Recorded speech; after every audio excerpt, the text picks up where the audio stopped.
from the 90s. It is indeed, Lee. See, I'm being more selective. Could have finished with a good Donegal song, though, because you know what today is, don't you? We still have 2 minutes. Where you go? Love Donegal. I know, and I love the T-shirt, John. Isn't it? This is my second one, because I wore the same one yesterday, but I've got 2 of them.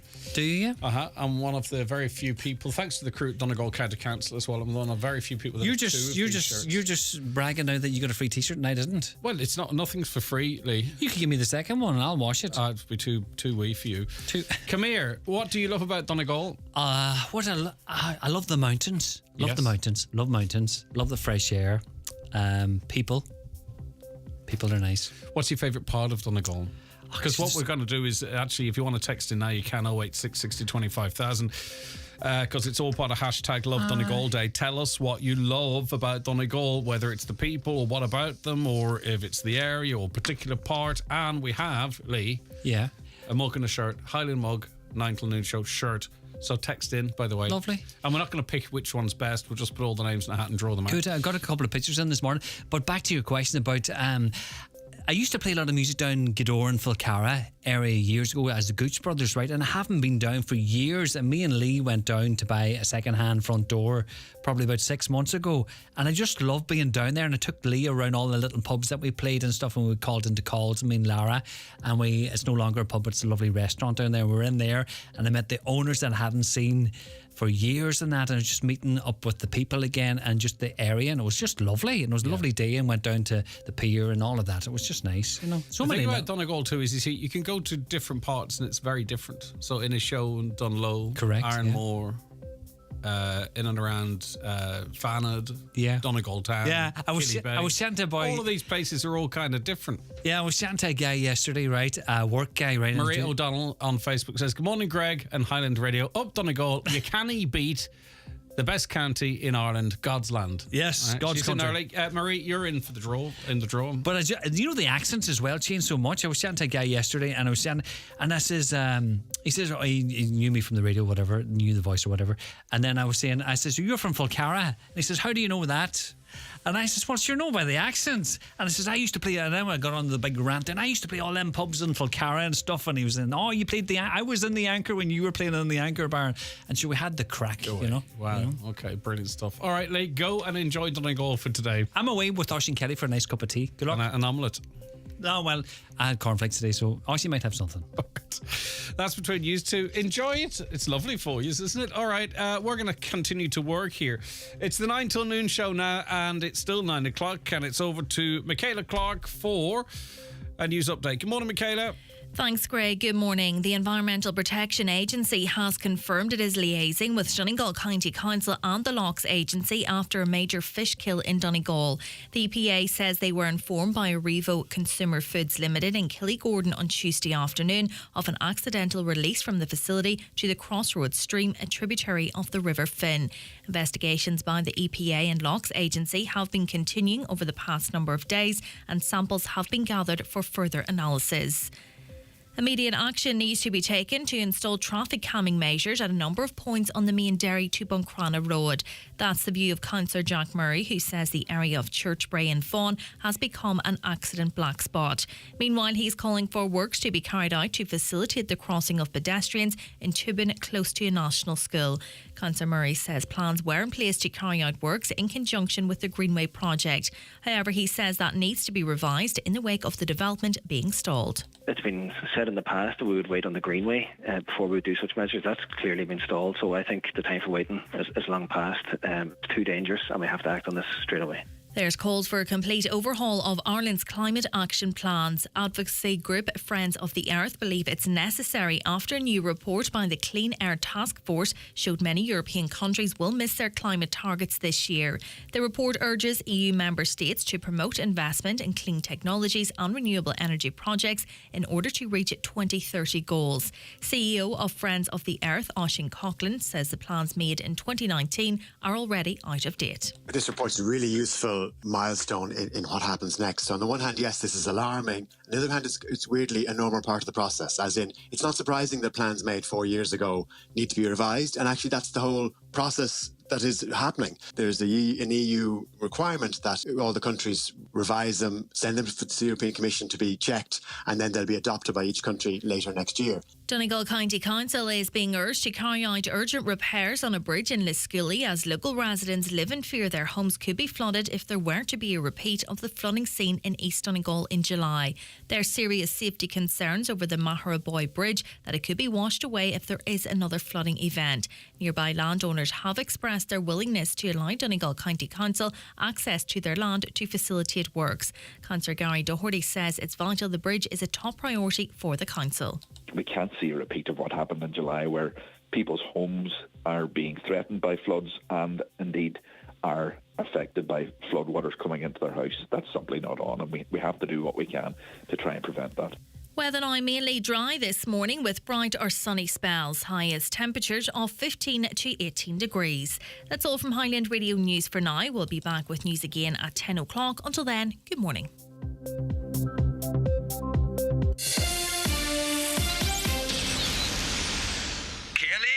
Lucky you dealing with me, the car and home insurance miser.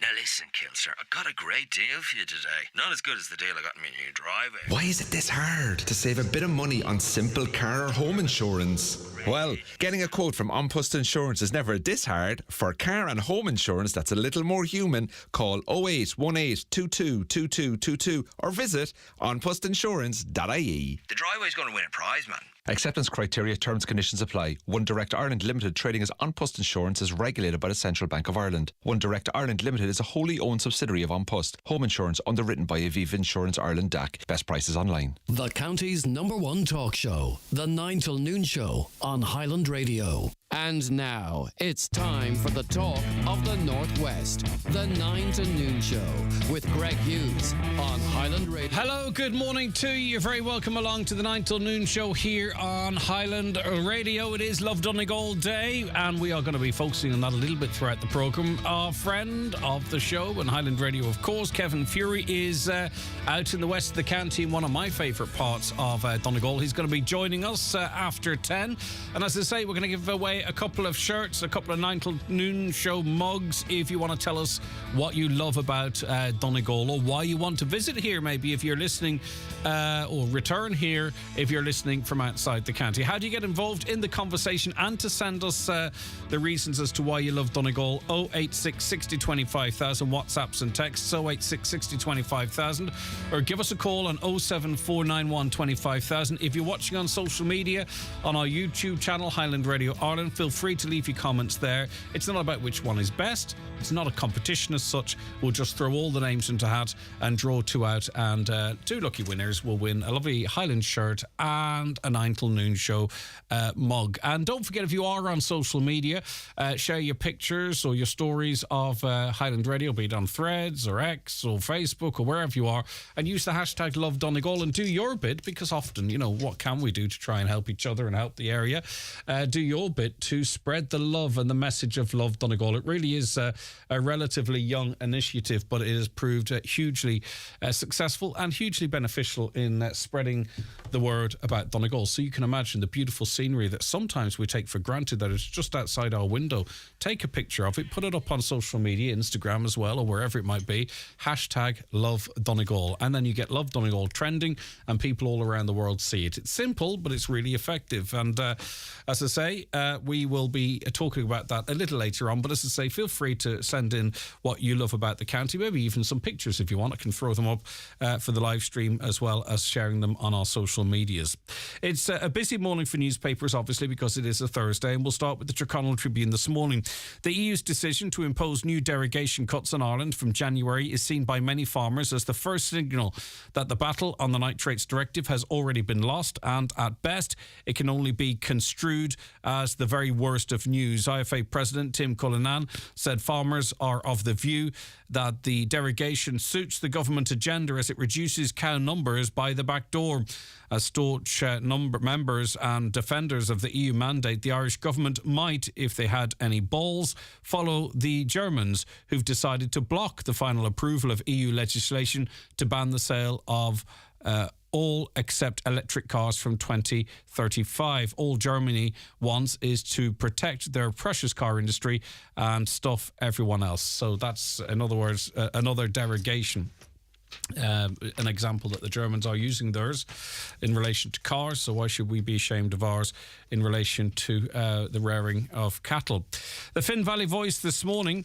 Householders affected by the Ballymafey Stranola 10T priority route have this week received letters updating the state of the project. The letters issued by DCC and the RPS /BT indicates that Phase 4 government approval and the publication of compulsory purchase and environmental impact documents is about to begin, a stage at which many projects have come to grief. More on the front of and inside that paper today. The Donegal News this morning, around 380 staff in Donegal County Council are taking industrial action as part of an ongoing dispute to achieve job evaluation in the sector. As part of the industrial dispute, there's a ban on council workers engaging in all non-statutory political representation, verbal, email and written, with councillors, senators, TDs, including ministers and MEPs. The industrial action, which is being overseen by trade union Forsa, began on Monday, and as we heard from Forsa, they have effectively a mandate up to and including full strike action. So this is the first volley, and it will escalate if they don't get what they want. The Donegal Democrat this morning, a man rescued from a sea cave off Owie Island on Sunday evening, has told of his living nightmare. Malachy Doyle, who lives at Critch Island, went for a wee trip to Owie Island in his kayak on quiet waters, but he told how he feared for his life after encountering difficulty in a sea cave amid choppy waters. Such was the perilous nature of the situation. The 69-year-old writer says that only for a Ziploc bag to keep his phone dry, he would still be there on that tiny ledge frozen solid. At around 3 p.m, Malachy was able to raise the alarm. His difficulty began when, having decided against entering the cave due to the churning sea inside, a freak wave hit him from behind, overturning the vessel and coping him into the water. Man and boat hurled deep into a cave. The Derry News this morning, crippling Airbnbism impacting on Lawrence Hill residents, creeping Airbnbism. A residents' association is determined to maintain the community family balance of one of Derry's oldest residential streets in the face of creeping Airbnbism. Speaking to Derry News, a spokesperson for Lawrence Hill Residents Association said families in the street had been increasingly forced to negotiate the challenges presented by living alongside a highly transient population. Back to the Nationals now, and RTE all over the papers today. Of course, a group of them were back before an Oireachtas committee to answer further questions. I watched some of it. It amazes me that they should know what questions are coming but not have the answers to. Like, for instance, one perfect example would be this private members club in London. They had a... for reasons which I don't really buy, but they had a membership to this exclusive club in London, and one of the first questions was, do you still have that membership? No one knew. What, do we have it? I don't know. Do we? Well, we haven't paid the invoice. Yeah, but are we still members? I don't know. Do you know? Crazy stuff. You would have known that was coming up again. Why did they not have the answer to that? But anyway, that's just one example. With all the brains that were there, you would think they would have the basics covered, but they didn't. But the Irish Independent tells us that a cull of staff through targeted and voluntary redundancy, a potential sale of Montrose and reducing programming are all part of brutal cost-cutting plans at RTE.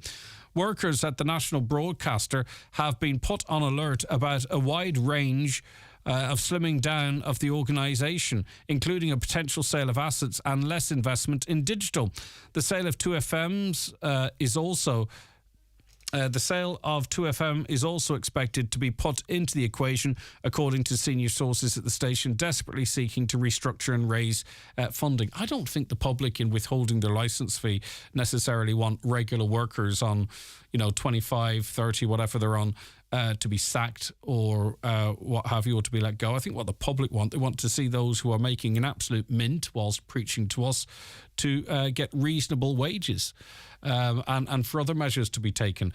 But hitting staff right across the board. I'm not sure that's exactly what the public want. Selling to FM makes perfect sense. It's not public service broadcasting, and it competes with, I mean, this morning on the breakfast show, they have the ability to give away €10,000. Just give it away like that there.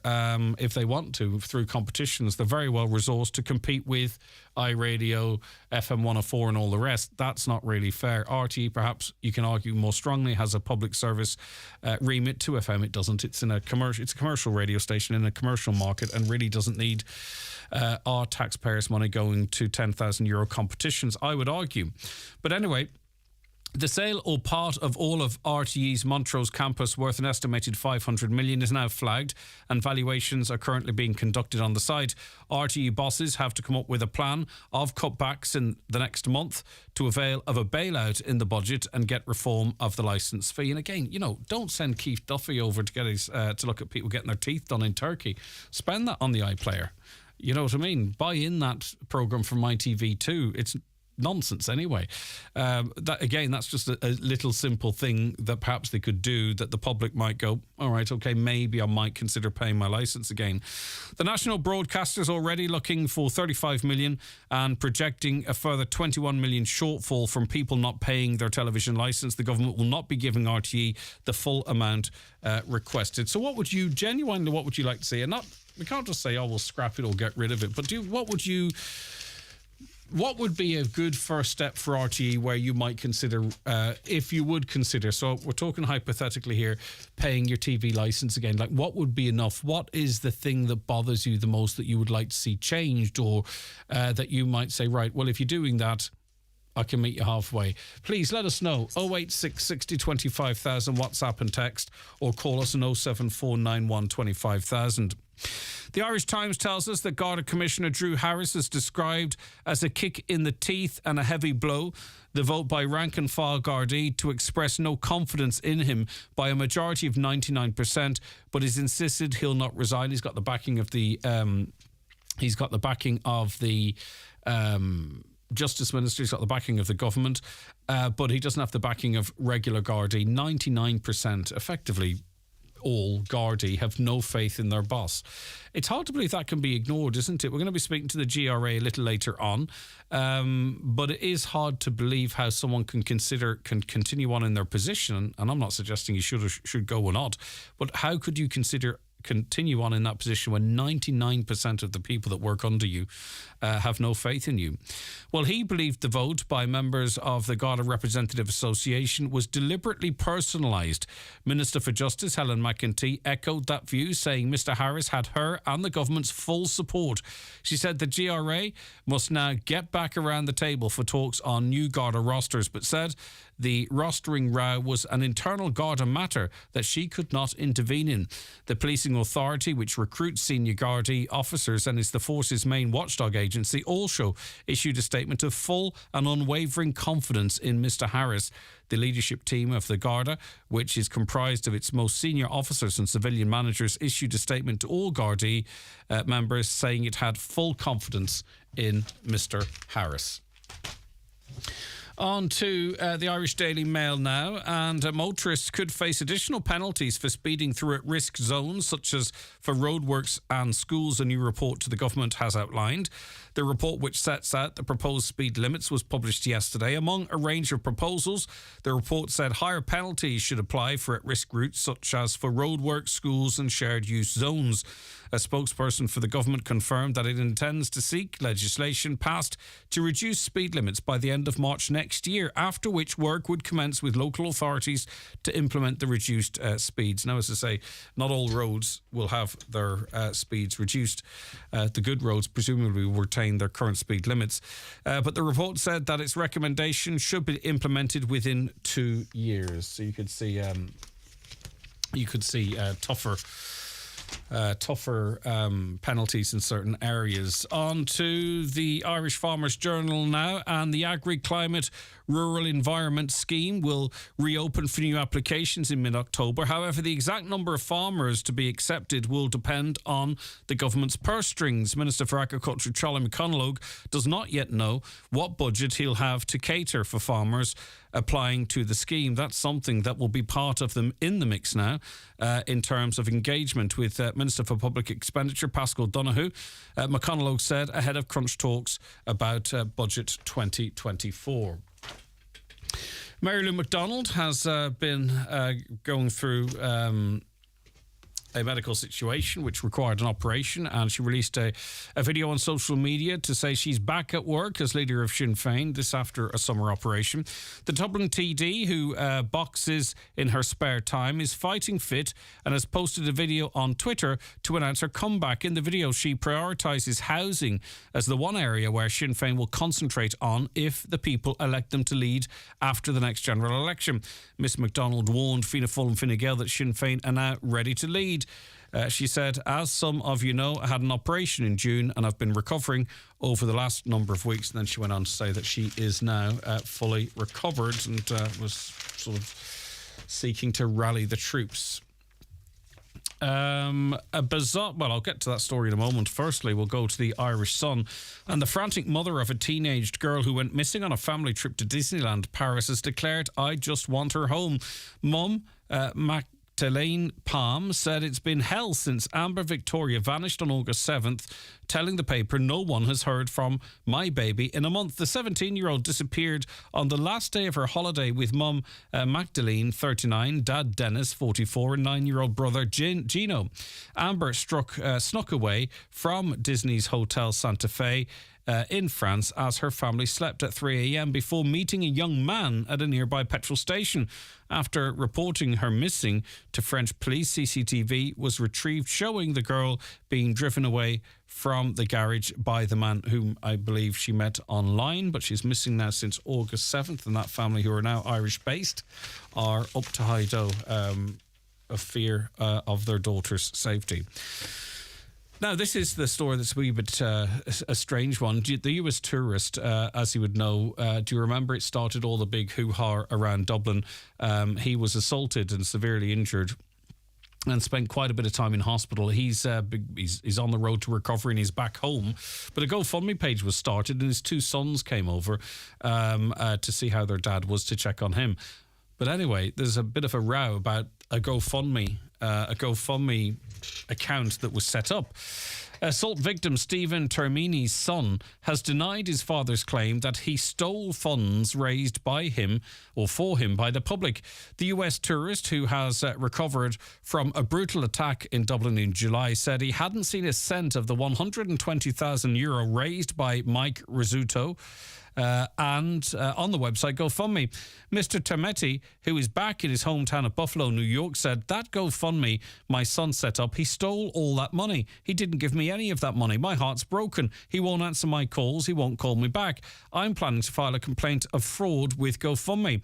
I'm going to get GoFundMe to give all those people their money back, and then I'm going to hopefully set up one for myself. I can't believe he did this. He did that. In my heart, I was so thankful for what the people did, and I was going to use that to buy a house and just be where I wanted to be in Ireland. When I found out what happened, I was devastated. Even after all that I've gone through, I thought I had a reward for dealing with that, and just wanted to buy, not a mansion or anything, but a cosy little place. When I found out it was no, you're not getting that, I was like, wow. And now the son's saying, well, we thought the money was for us to travel over there and pay our bills and pay our accommodation, and if Dad needed care in the future, we'd look after him, but Dad's fine and the money's ours, and that money's yours. I don't know if anyone listening to this show donated to it, but anyway, the family are rowing over that 120,000. I mean, that's a lot of money, €120,000. I think it's going to make people think twice about donating to such things. There does need to be a little bit more accountability on some of the monies raised. There's no doubt about that. Right, okay. That was a run through Thursday's newspapers. Just to remind you, it is Love Donegal Day. Take your pictures, send your messages about Donegal, what you love about it. Use the hashtag Love Donegal across all your social media, and you'll be doing great things to get the county trending and to spread the love around the world. We're giving away a lovely mug and Highland tea set For a couple of you out there today, all we want you to do is just message us and tell us why you love Donegal. What is it about Love Donegal? What part of Donegal do you love? And you can also comment on our social media and we'll enter you in that competition as well. The newspapers are courtesy of Kelly Centra Mountaintop Letterkenny, the 2022 C-Store National Off-Licence of the Year. The 9 till noon show is brought to you by Letterkenny Credit Union, offering low-rate car loans with fast approval. Apply online at letterkennycu.ie or in office today. Bluebird Care are currently recruiting carers and nurses across Donegal, with immediate starts available in Letterkenny, Ballybuffet, Inishowen and Donegal town areas. Your career with Bluebird Care starts here, with new attractive pay rates, travel assistance, paid training courses and ongoing career progression opportunities. Why not contact Bluebird Care on 074 91 29562 or learn more at bluebirdcarecareers.ie. Bluebird Care, more than just a career in care. The new Corolla Hybrid Electric range is here, and the Corolla Cross SUV is the latest addition to the iconic family. Spacious and beautifully designed, it's perfect for growing families everywhere. And it's available to order now at Kelly's Toyota Letterkenny and Mount Charles. With exceptional electric drive time and no plugging in, the next generation is ready to take over. See the new Corolla Cross today at Kelly's Toyota Letterkenny and Mount Charles. Toyota, built for a better world. Terms and conditions apply. In this week's RTE Guide, Patrick Keelty on the power of comedy in adversity and landing the biggest job on Irish TV. Following an emotional farewell last year, Neighbours returns to our screens this month. Plus our home and interior special, 10 pages of sustainable design and makeover tips. Everything and more. RTE Guide on sale now. Imagine a dream wedding on a lake. All-day casual dining by a magical shore. Fine dining or glorious afternoon tea surrounded by beautiful mountains. Or a fabulous bar filled with music, laughter and song. Imagine no more. Harvey's Point, Loch Esk, Donegal, 07497222208 or harveyspoint.com. Close by, but a different world. Free inside this week's Irish Farmers Journal, your essential guide to the ploughing. Our bumper magazine has everything you need, including exhibitor listings, site map, event programs, plus directions on how to get there and where to park. Don't miss your free guide to the ploughing inside this week's Irish Farmers Journal. You cannot afford to miss it. Highland Radio time checks with Expressway. Travel Route 32 from Letterkenny to Dublin when you book online and travel for less. Expressway, bringing you the time at... The time's 25 minutes past 9. Now, the fallout continues from the reduction in nitrates, the nitrates derogation on the Irish farming sector, and it's covered extensively, as you can imagine, in this morning's Farmers Journal. So we invited Aidan Brennan, dairy editor, on just to see where we're at and where we are, I suppose, in terms of that fallout. Good morning, Aidan. Good morning, Greg. There's no doubt, and perhaps it shouldn't have come as a surprise, there's no doubt that farmers are very, very angry about this and angry with the Agriculture Minister. From your perspective, do you want to give us an outline of how we come to this point? Yeah, so basically every farm animal in the country has got an organic nitrogen excretion rate, and for dairy cows that ranges between 80 and 106 kilograms. And across the European Union, the maximum stocking rate you're allowed to have is 170 kilograms per hectare. But in Ireland and a number of other EU countries, we've been allowed, given permission to increase that up to a maximum of 250 kilograms based on the grass growing, the long grass growing season, the high nitrogen uptake of grass. So we've been given this exemption, or derogation as it's known as, and that's allowed farmers to stock the farm higher. But it's important to say that permission or that derogation is hinged on the fact that water quality does not deteriorate as a result of getting that derogation. But the European Commission have come back now to say that Ireland's derogation has been reduced from 250 to 220 kilograms, and that has farmers up in arms, because farmers that are stocked greater than 220 kilograms now have to reduce their stocking rate or find extra land, all of which are very unpalatable. Plus, what's really angering farmers is that Teagasc and other independent research centres and organisations are saying that reducing this derogation won't actually improve water quality. So that's really why farmers are so angry at the moment. We're not really sure, are we, as to the breakdown of the polluters? I mean, we've had an awful polluting incident in Donegal in the last couple of days. Thousands of fish killed, nothing to do with farming.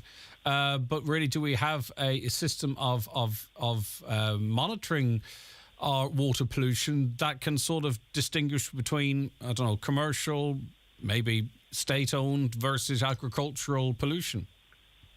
Well, the EPA, who monitor water quality, do say that they can differentiate the different sources of pollution, and nitrogen pollution is largely to do with agriculture, and that's a fact. But it's large, and there's different impacts upon that. And one of the greatest impacts on nitrogen levels in water is actually the weather. And in the free draining soils, where nitrogen is a bigger issue, you can have no farming activity at all, and you could still have elevated levels of nitrogen just because of the nature of soil type, weather, and nitrogen is a naturally occurring nutrient anyway. So you're going to get higher levels of nitrogen pollution no matter what happens. But I suppose the thing is, we need to reduce our nitrogen levels within the water, within the waterways and groundwater in Ireland, and farmers are doing that. And steps that they're taking in the last year or so has been shown by Teagasc to have a greater impact on reducing nitrogen losses than reducing the stocking rate. But the European Commission haven't given enough time for these measures to come in that are coming in to have the impact on water quality. So that's why farmers are also angry. But I mean, there's no doubt. Farmers are willing to take on board anything that's necessary to improve water quality once it doesn't, take them out of business. Well, they would argue that they would argue that they have actually been doing that, but not enough time has been given to see the fruits of their labour. So they're trying. They have been trying, particularly down the southwest, I think, and they feel that they're being punished before, sort of, as I say, the fruits of that labour have been shown. Yeah, that's exactly it. I mean, what the farmers were calling for prior to this announcement was more time for the existing measures that are taking place in farms to have an impact on water quality. But, that wasn't listened to by the European Commission. And I suppose there's blame now on the government and our own Minister McConnell for not listening to farmers well enough, not fighting the case of farmers at the European level. He'll argue back that he fought hard, that he negotiated as strong as he could, but the European Commission weren't for bending. But on that point, that's pretty much what he said in his statement published afterwards, that they've made the decision and they're not going to change their mind. Is that it? Are we really that strongly dictated to by the EU, where we have to put our hands up and say, well, they've made that decision and those are the rules that we have to live by? I mean, it's not negotiation, that is it? That's I don't mean it in the strong words of dictatorship, but they're dictating to us. Yeah, so I mean that's the rules, that's the legislation that Ireland signed up to, and and that's the reality of it. But for me, the issue is that the horse is bolted in this case. What happened is that the European Commission came out with the terms and conditions of the derogation in March 2022, and the Irish government accepted them at that point, and that's where the mistake was made. They should have fought harder not to accept those terms back in March 2022.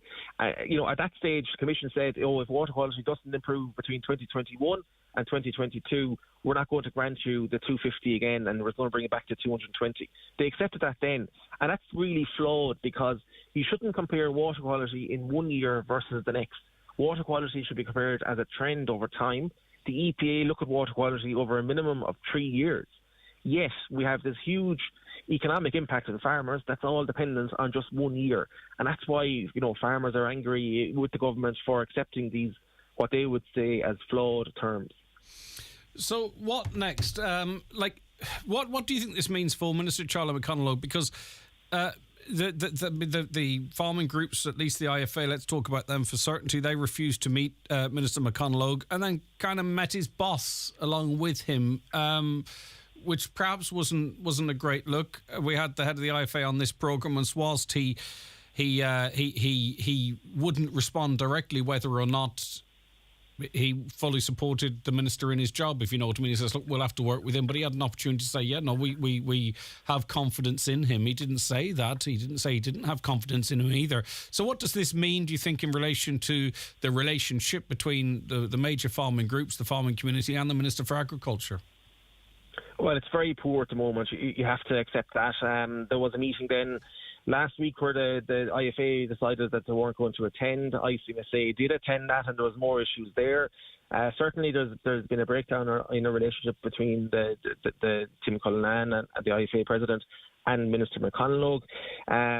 Look, it remains to be seen where that's going to end. There's a bit of politics at play here as well, of course, in the sense that the IFA need to be seen to be taking a very, proactive stance on this for their members. There's an IFA election coming up at the end of this year as well, of course. So there's a bit of politics at play. It's hard to know where it's going to end up, but at the end of the day, everyone will eventually come back to the table. That always happens in these things, and it has to happen, because while nitrates is the issue at the moment, another issue will present itself in the next few months where dialogue will be required. Is the solution to this that the farmers are going to have to swallow this, obviously, because it seems to be a fait accompli, but the government, the way they might try and to appease farmers is to try and, however they might do so, compensate them for the gap between where they were and where they're going to be? More money? Yeah, potentially. I mean, there is a significant gap there, though, and I can't see the government funding that. I mean, in worst case scenarios, there could be a loss of up to 30% in profitability for farmers that are affected by this nitrates derogation change. The real battleground really would be to retain the 220 at the next time, that it doesn't go any lower, because it could potentially, and this is the threat the government are saying, that it could potentially be down to 170 kilos next time, which would be absolutely disastrous for the dairy industry. If funding is one option, it's, as I say, it's going to be very difficult to adequately compensate farmers for the losses involved. There is another issue, of course, as well, in the sense that not all of the country could potentially be at the 220 kilogram mark. The EPA published a map showing the parts of the country where they suggest that the derogation should be reduced. So not all of Ireland is currently under that. It remains to be seen yet whether the government are going to impose a blanket ban, a blanket measure of 220, or will they have certain parts at 250 and more parts at 220? I suppose the IFA are saying that if some of the country is still at 250, that leaves the door open for more of the country in time, depending on water quality results, to come back up to 250, which would obviously be a good outcome to this fiasco. Well, when will farmers know about that? Because that sounds really quite complicated and could be another controversial another controversial point. So when will we know any variance in that? Because, as I say, the reduction is just around the corner now. Yeah, so the minister says he'll have the final map published in the next few weeks in consultation with industry stakeholders. So we're awaiting that in the next few weeks. But then farmers only have, as you say, a couple of months before this ban kicks in, or this reduction kicks in 2024. We won't know, the full outcomes. There's certainly most of the country will be at 220. We know this for sure next January, and that's going to run for the next 2 years. Who knows what happens then in 2026? All right, okay, but you would be confident that the minister's secure in his portfolio at the moment, that the relationships, the bridges can be rebuilt? I think so. I can't see the minister falling on a sword over this issue. It seems he has the full backing of the government, both the Taoiseach and also the Taoiseach. I suppose the other thing to say is that, I know that I'm speaking to Highland Radio, but the nitrates is probably a greater issue in the southeast of the country, in the south of the country, as opposed to the northwest. So, I think certainly in terms of scale, but I suppose it's also very relative as well. But I do understand exactly what you're saying, Aidan. Thank you very much. There are pockets, of course, of Donegal that are going to be seriously affected by this also, the more intensively farmed areas. So it is an issue. All right, Aidan, thanks so much for your time. Really appreciate it.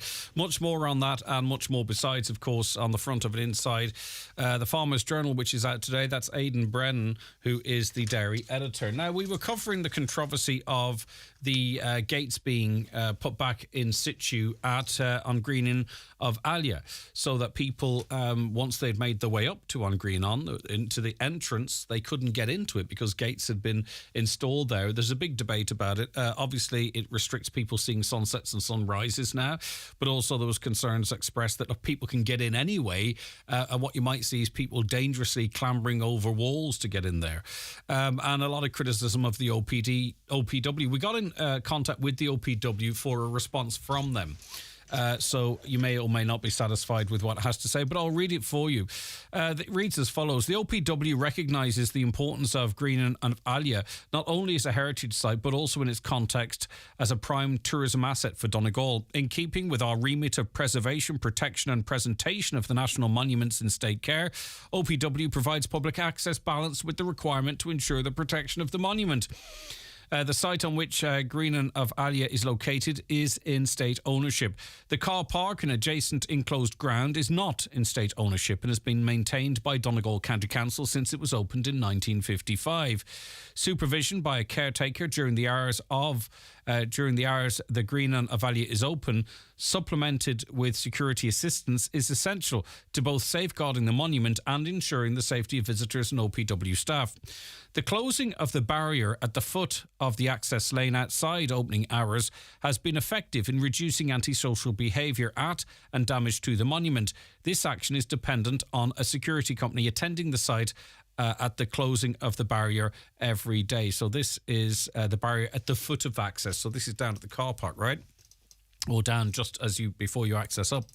And then it goes on to say, in light of the considerable cost to the state of the attendance of a security company and through ongoing engagement and mutual decision with Donegal County Council.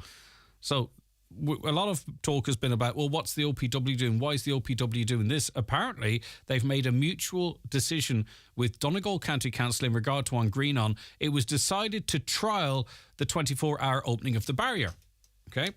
The pedestrian gate into the Cashel was reinstated. This had been stolen a number of years previously. This regime is designed to discourage easy access in the hours of darkness when the security of the monument and the safety of visitors cannot be supervised. Please note, the site is opened and closed at the advertised hours. Similar to many of our heritage sites, access to Greenan of Alia outside of opening hours can be facilitated by contacting permissions at opw.ie. So, it seems, if I'm reading this correctly, that Donegal County Council and the OPW decided to allow 24 access, in other words, the barrier at the bottom, and instead have installed this pedestrian gate. So it's not just an OPW decision, seemingly. It's also a Donegal County Council decision, which is news to me. I didn't know that, if that is the case. So they say it's a trial, but it's also to reduce costs as well and to reduce antisocial behaviour and so on and so forth. So that's the up-to-date position from the OPW as it relates to access to Greenan of Alia. Watch the show live now on YouTube, Facebook and at highlandradio.com. The 9 till noon show is brought to you by Letterkenny Credit Union with monster loans available up to €60,000 for all occasions. Visit letterkennycu.ie. How about you? Are you team breakfast pink lady? Or feeling peckish pink lady? Bedtime pink lady? Or after work pink lady? Dessert pink lady? Or snack time pink lady? But why choose? With Pink Lady apples, it's always time for a treat. Meet Pink Lady apples at the ploughing from the 19th to the 21st of September and try to win a trip to France. Sale, sale, sale. With over €150,000 of reductions across all used stock. This is not to be missed. Test drive any car at iMotors and enter a draw to win €1,000 cash. Yes, €1,000 cash to take a test drive. Ends September 16th. When you buy, choose one of the following offers: 12 months tax, free ceramic coating, 24 months warranty, or your first finance payment covered by us. Low finance rates available. Check our website for all T's and C's. You will not want to miss out. Visit imotors.ie for more details. Brian McCormick Sports and Leisure, Main Street, Letterkenny. Women's clothing in new styles and colours from Adidas and Under Armour. On the Run range, or try the training essentials, jackets, crew sweats with matching tees, shorts and tights. Match it up with a pair of On trainers. New range just arrived. Brian McCormick Sports and Leisure. Click on bmcsports.ie and get your free delivery. Breeden's Furniture, Cooley-Maville. With over 40 years of experience in furniture and floor coverings, they've got Irish-made furniture, suites, beds, mattresses, dining, flooring, slide robes and occasional furniture. Great prices and large selection now available at Breeden's Home Furnitures, Cooley-Maville. Experience an unforgettable night with the Tumblin' Paddies as they launch their new album at the Mount Derrygill Hotel on Saturday, September 16th. Doors open at 9 p.m. with DJ Kieran Cannon. The Tumblin' Paddies will be on stage from 10 p.m. till midnight. Don't miss this massive night of entertainment with the Tumblin' Paddies at the Mount Derrygill Hotel. Tickets on Eventbrite or pay at the door. Okay, you're very welcome back to the programme. We're joined on it by someone, I'd say they feel they're a lucky man, Malachy Doyle, who was rescued from Owie Island. He's a kayaker. Malachy, good morning to you. Good morning, Greg. How are you feeling? Yeah, well, you're right. I'm incredibly fortunate. I'm feeling enormously grateful to everyone who rescued me. They were amazing. I'm feeling ridiculously lucky to have come through that unscathed, but from a few little cuts and bruises. And I'm feeling somewhat embarrassed, to have caused such trouble and expense and putting others at risk, for my rescue. So but I think together, our amazing rescue teams that we have try and discourage those emotions because they're in the business of saving lives, Malachy, and that's what they did in this case. I think we can all agree. So how did the day unfold for you on that day? Yeah, it was Sunday. It was, I thought, it was a really nice day. I thought, I might take a wee trip over to Owie, which is only, it's only 10 minutes over the water from Critch Island where I live. And I might go and have a little look at the caves, which I've done many times, and a really sort of spectacular and exciting thing to do. So yeah, about 1:15 I was in the water, and about and got over to Owie. Decided to go up the right hand side, which is the cave side, and to go up to the sort of the last cave and then maybe have a little look in there, depending on how it looked, and then wiggle my way back along the coast. I could see that further out at open sea, was rough as it usually is, so I never really go around the back of Owie. I'm a fair weather kayaker. So when I got to that end cave, I went towards the opening, had a look, and I didn't like the look of the water inside. It was really swirling, and because there's a side cave comes in as well. The water was just and I didn't like the look of it. I thought, nope, not going in there. I'm going back. I went to turn around, and as I was sort of broadside to the cave, so sideways, this massive wave came out of nowhere because it had been really calm. It just hit me from behind. I didn't see it coming. It just this sort of freak wave hit. Just suddenly, I was out of the boat. It just knocked me right out of the kayak, turned the kayak over. And from then on, it was a nightmare, really. So you were knocked out of the kayak in the cave? I was at the mouth of the cave, but the wave was such that it knocked me and the kayak well into the cave. Right, okay. And luck, all sorts of luck then held that I held on to the kayak. Well, I didn't want to let go of it, obviously, and I managed to turn it, the kayak and the paddle. I managed to turn the kayak back over. I could see it was sort of half full of water. The waves then, the sea in the cave was really rough, and I thought, I don't think I'm getting back into this kayak, the way it is now. So I'm just going to hang on to it, for buoyancy. Obviously, I had a life jacket as well, but so I was, and the waves was pushing me about the cave, knocking me up against rocks all the way around. It was pretty much sheer-sided, as caves often are. Yeah. So I thought, how am I going to get out of this? I was bashing against rocks. I'm so lucky. I swallowed a bit of water, but I actually stayed calm. I don't know quite how I managed it, but it was like I was looking down on myself thinking, no, you're going to get out of this, Malachi. Stay calm. What do you need to do?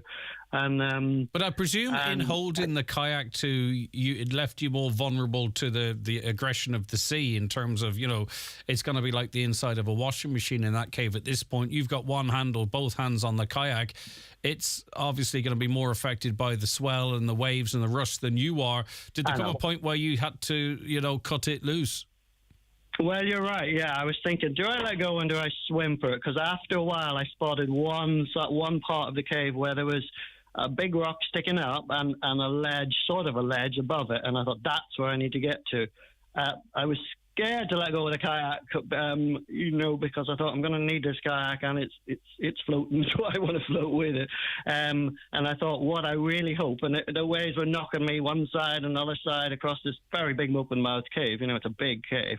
And I thought, if it takes me over there, I'm going to stay with the kayak for now, because I was worried if I let go of the kayak, that I'm not the strongest of swimmers. I thought, I'm not sure I'll get over that rock, I just don't know. And I thought, at the moment, I'm okay. So luckily, after a good while, it took me over to those rock. And it was at that point, I grabbed the rock. I thought, right, I need both hands to make sure I hang on to this. Grabbed the rock with both hands, at which point, of course, the kayak went away from me, but it was me or the kayak. And pulled myself up, and then clambered up onto a sort of a ledge, a standing on ledge, which was about 8 foot above the water.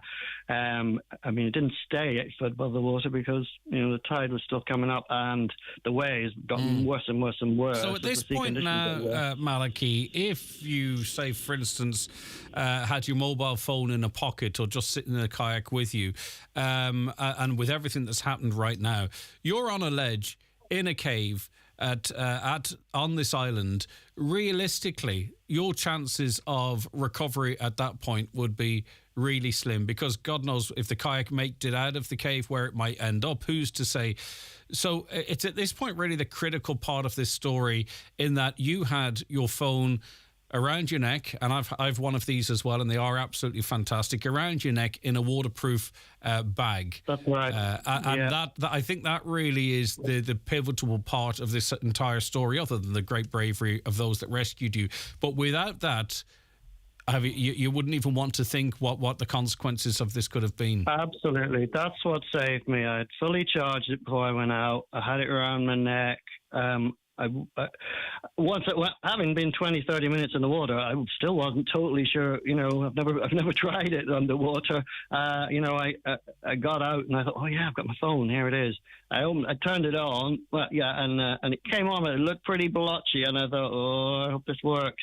And I was pressing away on it. I basically, 999, 999. I just over and over 999. I couldn't even remember what the other emergency number was. Obviously I was a bit panicky, but trying to stay calm. And it kept saying 999. It can't read your location, so it can't connect. And I thought, oh no, surely it can connect anywhere.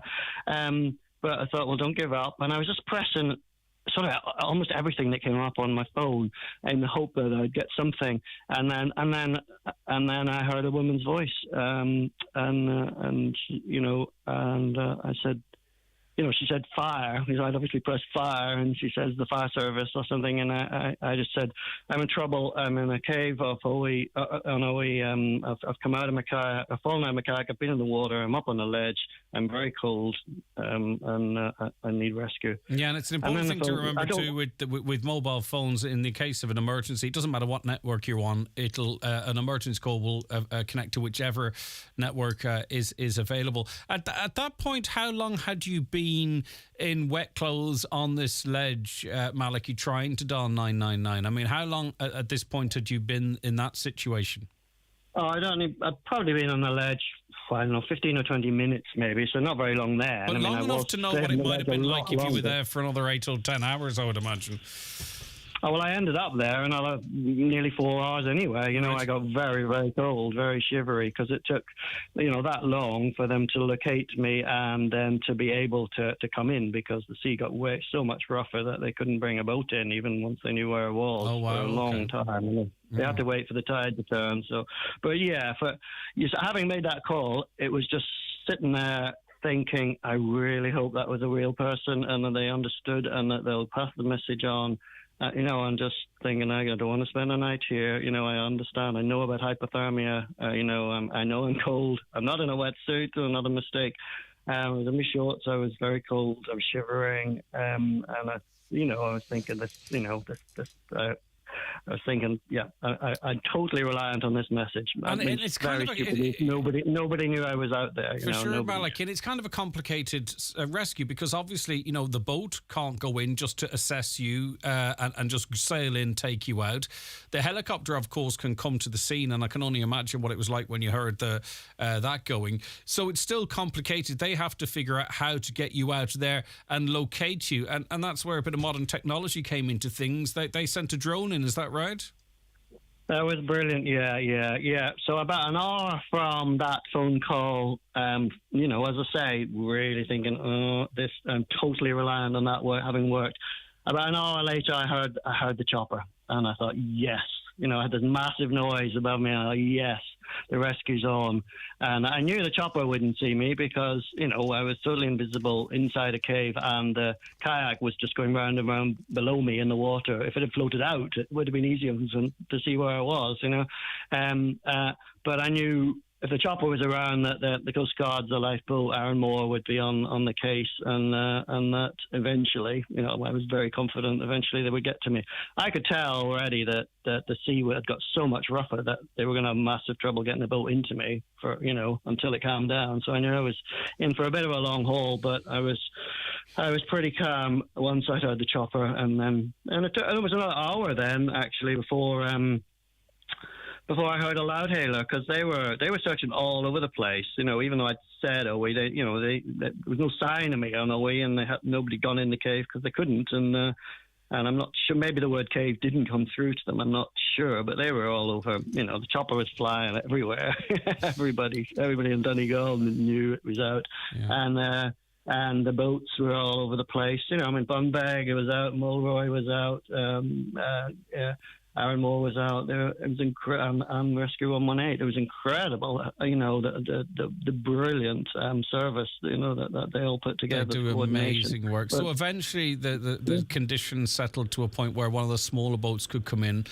You got into that boat. Well, what happened actually? Yeah, what happened was Oscar Duffy, who's a local man. Him and some friends were out in a couple of ribs, and they know that area really well. They know the caves. They were going up and down the caves. They'd done it a few times, and they thought, we'll take one last look at that top cave.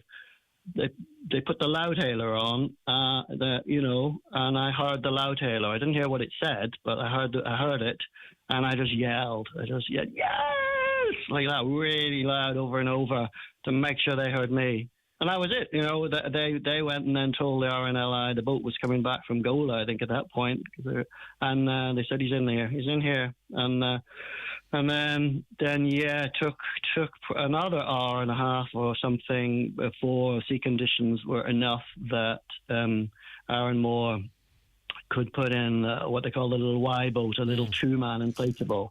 Because anything bigger wouldn't have got in safely, and even that one, those guys were heroes. JJ and Evan O'Donnell, I think they were called. Yeah. Well, finally, because we're out of time almost, it's just a remarkable story. You got rescued. They took you in the helicopter, flew in 7 minutes, believe it or not, and you got monitored. You're home, and you feel good now. And I think it's just a big thanks to everybody that was involved in that rescue. They are amazing people, aren't they, Malachy? Absolutely, massive gratitude to everyone involved, and a big warning. That's why I'm happy to spread the word, even though I'm embarrassed to have caused so much trouble. I really want to spread the word. Take care at sea. Tell people you're going out. Don't go out alone. All those things. A lot of things I didn't do right, but bring a phone with you, which I did do right, and and try and stay calm. But absolutely, the rescue services were phenomenal. They saved my life. And that phone saved your life. Brilliant. Malachy, thank you so much. And those zip bags are handy got and essential for anyone out in a kayak or out in sea at all. All right, take care, Malachy. Glad to hear that you're well. Thank you so much. Malachy Doyle there, who was rescued from that cave at OE Island. It is the 9 till noon show. We're going to be out on the road as part of Love Donegal, hooking up with Kevin Fury. That and so much more besides after the news at 10. The 9 till noon show with Letterkenny Credit Union. Simplify your debts with a debt consolidation loan from Letterkenny Credit Union. Call us on 074 910 2126 or apply online via our app or in office today. The Tyrconnell Blackfish Sheep Breeders Association 12th annual sale of 500 female sheep will take place in Milford Mart this Friday, the 15th of September at 7 p.m. The sale will consist of ewe lambs, hoggets and ewes. That's this Friday at Milford Mart. An chlór Employer Excellence de Cuid Fáilte Ireland Oscultanis de gachsáis cónachta in Arnold na Tuarasóireachta ón siamsa is lú go dtí an tóstán is mó. Glagport leis na céite cólacht eile atá gmealla daoine ort chomasa go chana féin. An córtha a cuidíon leat daoine a arcú. Chlór ag fáilteIreland.ie/employer excellence. Sit back, relax and sink into the comfort of a new sofa. Available now at the Easy Living Furniture Spectacular Sofa Sale with interest-free finance options on a wide range of sofas that are in stock and ready for delivery. Now is the perfect time to treat yourself and invest in comfort, style and superb value for money. The Spectacular Sofa Sale is now on in Easy Living Furniture, Crescent Link Retail Park. Do you need a UK address? Save hundreds of euros on custom charges shopping online with Space Hub Dairy. We provide a full virtual office address mailbox service for all your business and personal use. Save your business hundreds, possibly thousands on custom charges with Space Hub Dairy. Call 048 7187 8077 for more details. Take a step toward a new career at the Zeus recruitment event in Letterkenny this Saturday. Available positions include maintenance, electrical and machine shop technicians, process engineers, production operators and quality inspectors. Meet hiring managers and speak directly to the company to find out what's on offer. All at the Zeus recruitment event this Saturday, the 16th of September from 10 to 4 in the Clanry Hotel, Letterkenny. Free inside this week's Irish Farmers Journal, your essential guide to the ploughing. Our bumper magazine has everything you need, including exhibitor listings, site map, event programs, plus directions on how to get there and where to park. Don't miss your free guide to the ploughing inside this week's Irish Farmers Journal. You cannot afford to miss it. The 9 till noon show with Letterkenny Credit Union, now offering mortgages from 40,000 to 600,000 euro with no hidden fees or transaction charges. Letterkenny Credit Union, 9102127. The Red Door Country House. Are you searching for a wedding venue different from all the rest? Where the idyllic Lost Woolley views last long into the evening? Where the landscape grounds and country house are exclusively yours for the day?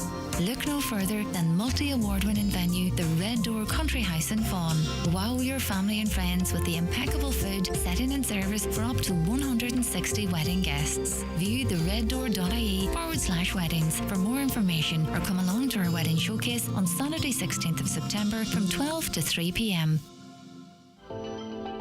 From the wild Atlantic Way to the West End, fly with Aer Lingus from Ireland West Airport Knock to London Heathrow from just €55.99 one way as part of a return trip. Use these daily flights to go from Mayo to Mexico and beyond. Connect via Heathrow to over 80 destinations worldwide. Book now at aerlingus.com. Fares are subject to conditions and availability. Get the best of the best for less and less at Lidl. Like deluxe Irish Board B approved Angus steak mince was $4.29, now $3.49. Spend less on spuds. Deluxe baby potatoes were $1.39, now 39 cents. And go nuts with a Lesto mixed nuts 25% off on Lidl Plus. Go on, shop without compromise. Go full Lidl today. Join us for the Highland Radio Hoolie in the beautiful resort of Sulu from the 14th to the 21st of September 2024 for a week of non-stop country music and crack. Join me, David James, alongside some of the biggest names in country music. We've got the legendary Margot, the sensational John McNichol, the fabulous Robert Mazzell, Claudia Buckley, Olivia Douglas, Hugo Duncan, Jim Devine, Sean Cuddy and many more. Your package includes 7 nights of pure luxury at the 4-star Sol Costa Jurata Hotel with dinner and breakfast breakfast included. You'll have access to all the incredible shows, poolside entertainment, airport transfers and a delicious dinner every evening. All this for just €817 per person sharing. Don't miss out on this unforgettable experience. Book your spot today by contacting Country Music Tours on 074 9119 955 or email info@countrymusictours.ie. The Highland Radio Hooligan Saloon, 14th to the 21st of September. It's the country music extravaganza you won't want to miss. We'll see you there. Live, on air, online and on the Highland Radio app. This is Highland Radio News. Good morning, I'm Michaela Clark with the news at 10 o'clock. The Environmental Protection Agency has confirmed it is liaising with Donegal County Council and the Lochs Agency after a major fish kill in Donegal. The investigation continues. Donna Marie Doherty has more.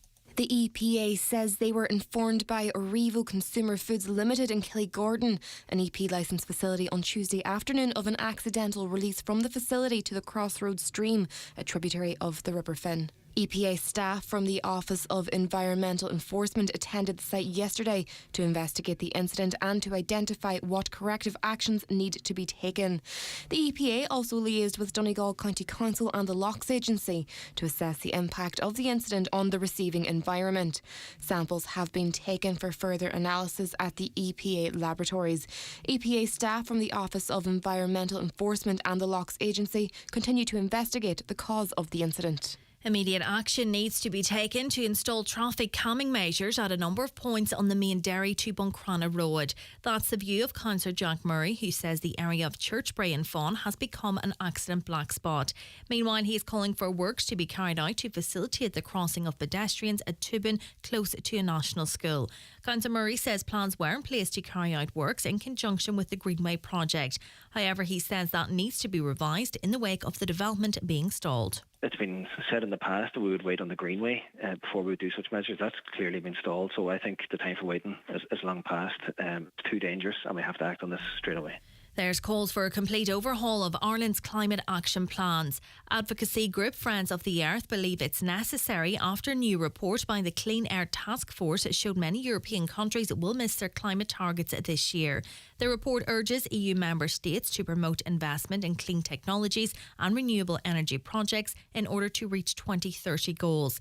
CEO of Friends of the Earth, Oisín Coughlin, says the plans made in 2019 are already out of date. This report's a really useful milestone in what happens next. So on the one hand, yes, this is alarming. On the other hand, it's weirdly a normal part of the process, as in it's not surprising that plans made 4 years ago need to be revised. And actually, that's the whole process that is happening. There's an EU requirement that all the countries revise them, send them to the European Commission to be checked, and then they'll be adopted by each country later next year. Donegal County Council is being urged to carry out urgent repairs on a bridge in Liscully as local residents live in fear their homes could be flooded if there were to be a repeat of the flooding seen in East Donegal in July. There are serious safety concerns over the Maharaboy Bridge that it could be washed away if there is another flooding event. Nearby landowners have expressed their willingness to allow Donegal County Council access to their land to facilitate works. Councillor Gary Doherty says it's vital the bridge is a top priority for the council.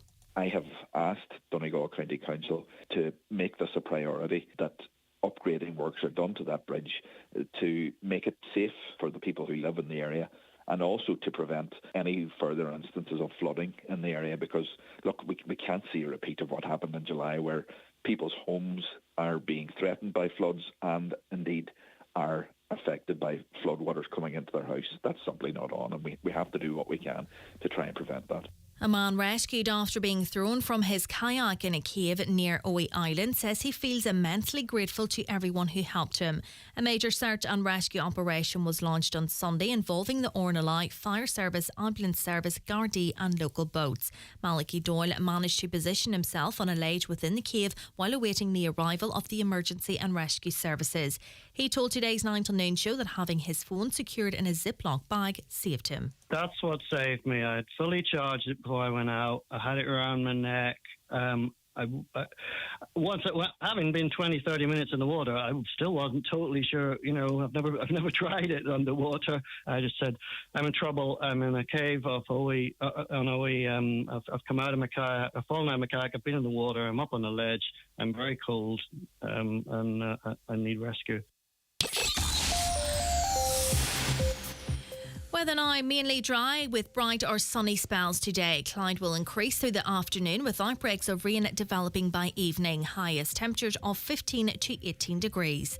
That's all from Highland Radio News for now. We'll be back with an update again at 11 o'clock. Until then, you can keep up to date with the latest local news on our website highlandradio.com. Good morning. The obituary notices for this Wednesday morning, September the 14th. The death has occurred of Danny Boyle, Mina Guyan, Litchermack Award. Danny's remains will be reposing in McGlynn's funeral home this afternoon from 3 o'clock, with rosary at 8 o'clock, followed by removal to his own home in Litchermack Award. Reposing at his late residence tomorrow from 12 noon, with rosary at 8 o'clock. Funeral mass on Saturday afternoon at 1 o'clock in St Bridget's Church, Litchermack Award, with interment afterwards in the new cemetery. House private on the morning of the funeral, please. The death has occurred of Paula Grady, Kilalt, Falcara. Paula will be reposing at her home today from 11 o'clock until 11 o'clock. Rosary at 9 o'clock. Funeral mass tomorrow afternoon at 1 o'clock in St Finnan's Church, Falcara, with burial afterwards in the adjoining cemetery. House private on the morning of the funeral tomorrow. The mass can be viewed live on mcnmedia.tv or Sweeney Funeral Directors and Embalmers Facebook page. The death has occurred of Neil Hearn, Drumlonagher, Donegal Town. Remains reposing in St Agatha's Church, Clare. Funeral mass in St Agatha's Church, Clare tomorrow morning at 11 o'clock, with burial immediately afterwards in the adjoining graveyard. House strictly private at all times. Family flowers only. Donations in lieu of so desired to Donegal Community Hospital Patients Comfort Fund, care of any family member or Faulkner Funeral Directors. The death has occurred of Joe McFadden, Kernsport, Gidor. His remains are reposing at his late residence. Funeral from there tomorrow morning for 11 o'clock requiem mass in St Colmkills Church, Knockfola, with burial afterwards in the adjacent cemetery. Rosary tonight at 8 o'clock. House private after rosary and on the morning of the funeral tomorrow. Mass can be viewed live on Gallagher Funeral Director's Facebook page. The death has taken place of Mary McGrath, Moville. Mary's remains are reposing at her home. Mary's funeral mass will take place tomorrow morning at 11 o'clock in St Pius X Church, Moville, followed by burial in Ballybrack Cemetery. Funeral mass can be viewed live on movilleparish.com. Family flowers only. Donations if desired to Beach Hill Manor Patients Comfort Fund, care of any family member. The death has occurred of Damien Blake, Curramone, Ballybuffet, formerly of the Maples, Letterkenny, reposing at his late residence today from 12 noon until 10 o'clock. Rosary tonight at 9 o'clock. Funeral from there tomorrow morning, going to the Church of Mary Immaculate Stranorlar for 11 o'clock requiem mass, which can be viewed live on churchservices.tv, followed by burial in Drumbo Cemetery. Family time please on the morning of the funeral. Family flowers only please. Donations if wished to the Donegal Hospice, care of Pascal Blake Funeral Director. The death has taken place of Sister Patricia McHenry, St Joseph's Convent of Mercy, Newton Kennedy Street, Strabane, and formerly of Kilray, Buncrana, Derry and Dungiven, reposing at St Joseph's Convent of Mercy, Strabane. Funeral from there this evening at 5:30, going to St Patrick's Church, Dungiven, to arrive at approximately 7 o'clock. Requiem Mass tomorrow at 12 noon, followed by interment afterwards in the adjoining cemetery. The Requiem Mass can be viewed live on mcnmedia.tv. And the death has occurred of Richard Finney, Letterkenny, County Donegal. Funeral mass this morning in the Church of the Irish Martyrs at 10:30, followed by burial in Cornwall Cemetery. Family flowers only please, with donations in lieu of flowers to Pieta House, care of any family member or Con McDade Funeral Director. For more details regarding wakes and funerals, please go to highlandradio.com.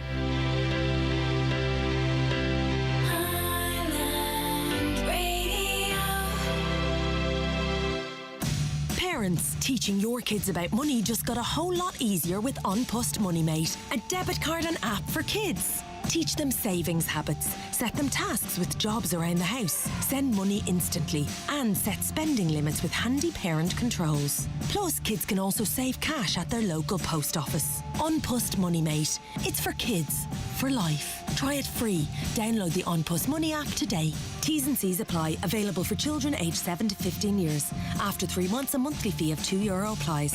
OnPost is authorised by the Minister for Finance to provide payment services and is regulated by the Central Bank of Ireland in the provision of such services. The county's #1 talk show, The 9 till Noon Show on Highland Radio.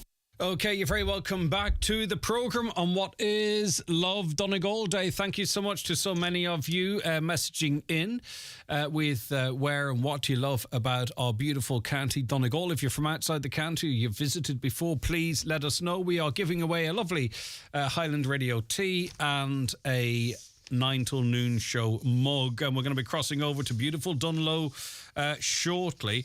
But first, let's get to some of the... I'll read out what you can do and how you can win. To celebrate Love Donegal Day, we took to our social media, Highland Radio on Facebook and Highland Radio Donegal on Instagram, to ask you what is your favourite Donegal location, memory or moment in history. And today we celebrate it all. So winners will be announced on the 9 till Noon Show. As we mentioned, we've got a Highland Radio tea and a mug, and we also want you to text in as well. But on our socials, Maria says, I love Donegal Day. What can I say about my home county? It's a beautiful place to live. It's so beautiful no matter the weather. People are so friendly, so many places to see and so much to photograph. Patricia says, has to be the first stop for Sam Maguire coming to Glen Swilly National School 1992. Great day, great memories. Love Donegal. A caller says, I love Donegal for its people, its landscape, the Irish language, music and culture.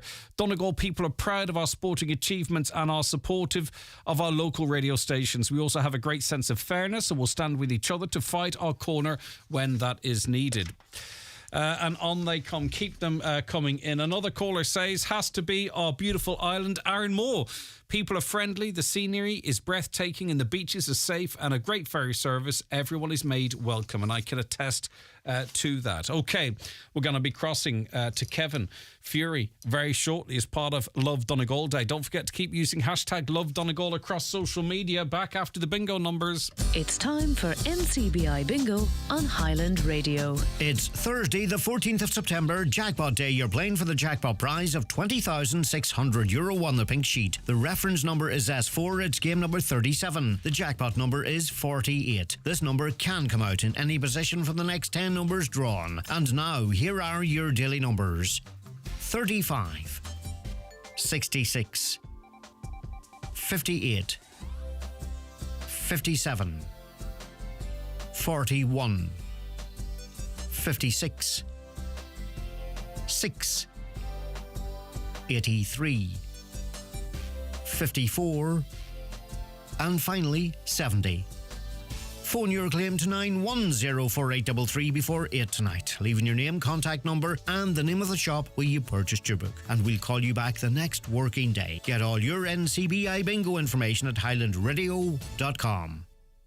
Sale, sale, sale. With over €150,000 of reductions across all used stock. This is not to be missed. Test drive any car at iMotors and enter a draw to win €1,000 cash. Yes, €1,000 cash to take a test drive. Ends September 16th. When you buy, choose one of the following offers: 12 months tax, free ceramic coating, 24 months warranty, or your first finance payment covered by us. Low finance rates available. Check our website for all T's and C's. You will not want to miss out. Visit imotors.ie for more details. Connect Hearing is open for free hearing tests. Our audiologist is available Monday to Friday for wax removal services at our Letterkenny Clinic in the Courtyard Shopping Centre.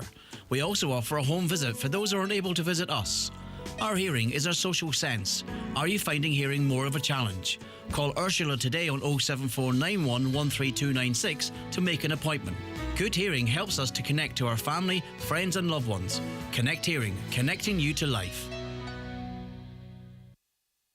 free inside this week's Irish Farmers Journal, your essential guide to the ploughing. Our bumper magazine has everything you need, including exhibitor listings, site map, event programs, plus directions on how to get there and where to park. Don't miss your free guide to the ploughing inside this week's Irish Farmers Journal. You cannot afford to miss it. The 9 till noon show is brought to you by Letterkenny Credit Union. Digital loans now available. Apply online or via our app today and get your loan transferred directly to your current account. Now, as we celebrate hashtag Love Donegal Day, we are out and about today at some prime locations across our beautiful county, and one, which is a jewel in the crown, no doubt, is the Dunlow River Walk. And we cross over now to our own Kevin Fury, who is there. Hi, Kevin. Hi, Greg. How are you?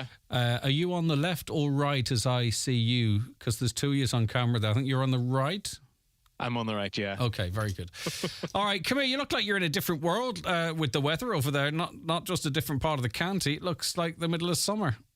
Yeah, it's absolutely glorious. Well, when I woke up this morning, it was absolutely lashing the rain, so it was, and I thought we're going to be absolutely soaked today.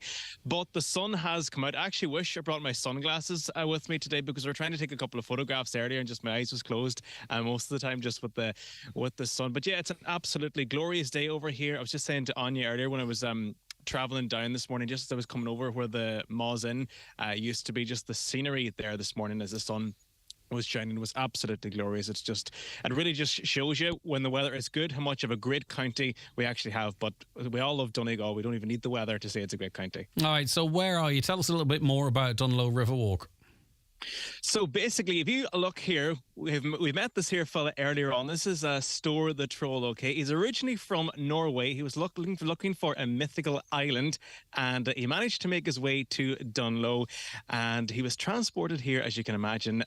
You wouldn't fit that man into a van anyway, but he was transported here in a lorry. He's ended up here in Dunlow. But there's not just him. There's lots of other wee bits and pieces. There's fairy houses. There's also as well a dummy tree. And if you pop over to our social media later on, we'll be showing you some videos there and you'll see a lot more about that. So parents take their toddlers or whatever age they are and they can magically get rid of their soother. And it's very, very popular in that regard, isn't it? Yeah, I was just saying, Tony, in about 2 years' time, I'll be visiting that there tree myself, so I'll know where to come. All right, so come here. Are you on a tripod there? I am. Oh, well, I want you to walk around a bit, like do an OB. Well, we're going to walk around here. We've got too many wires here, but what we're going to do is we're going to do a video. So we'll go over to our social medias and you'll see what we're going to do a little bit later on. But as I said earlier, there's lovely little houses here. There's lovely little. There's lovely signs as well telling you like what bits and pieces are about, you know, and it's just great to get out and about today. And I said we've been blessed with the weather, and of course we want to thank too our partners Donegal County Council, because we wouldn't be here today, of course, without their help today too. So I see. I'm wearing Donegal County Council's Donegal Ireland's DNA. It's in my DNA. I've got my Donegal County Council O'Neill's shirt on here. I've got two of them, in fact. I note you're not wearing one. Why is that? No, I don't have one, but I do have my Highland Radio branded. Yeah, but why don't you have one of these that I have? I've got two. I know. Well, if anyone from the council is out there listening, they can send one to me. Does Sean Quinn have one? Does Sean Quinn have one? No, I know he doesn't. Anya doesn't have one either, but if you send them to us, we'll definitely wear them as proud Donegal people. And people might make the mistake of visiting Dunlow and not going on that river walk. A lot of money's been spent on it as well.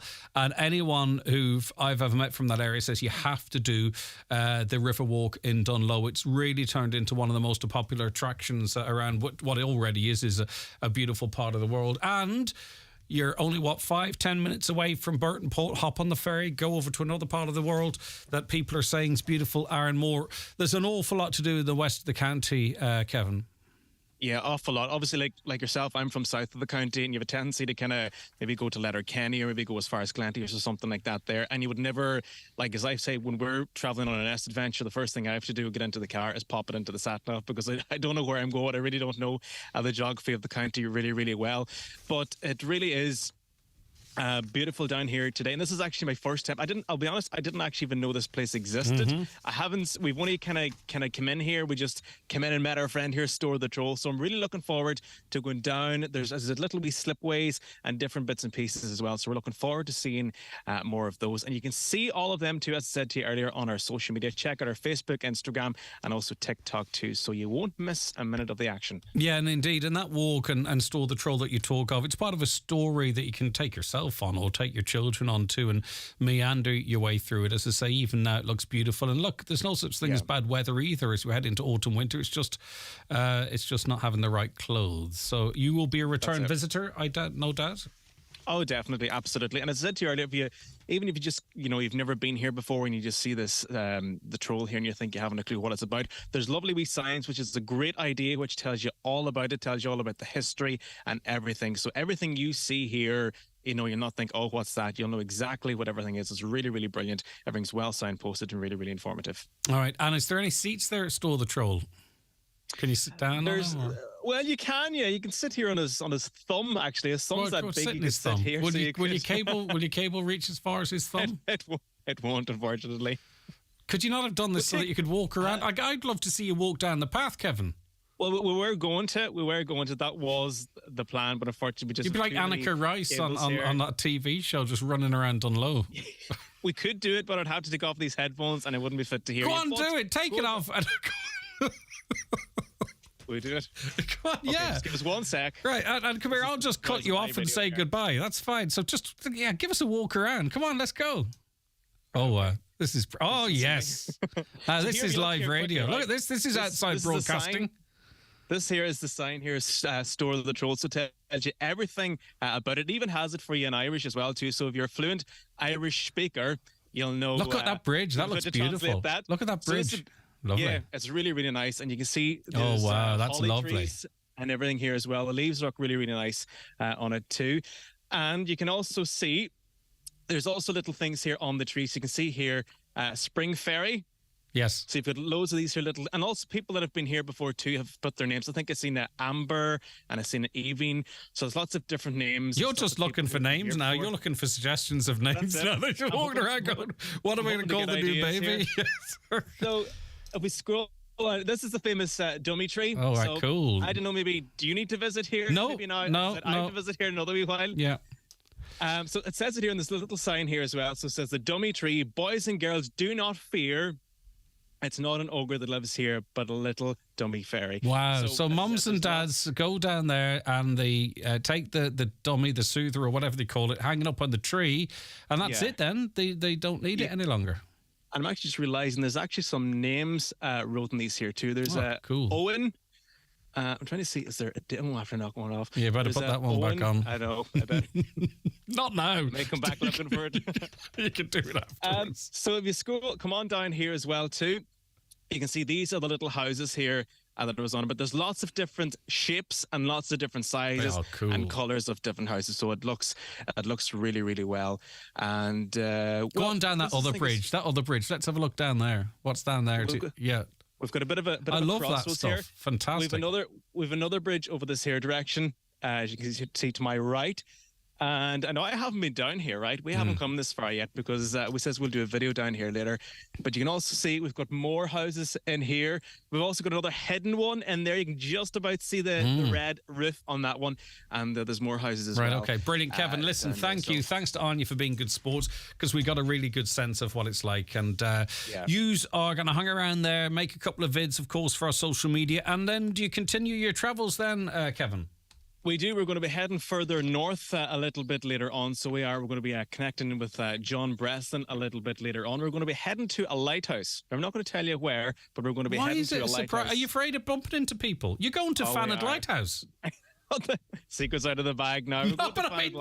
We're going to give teasers on our social media.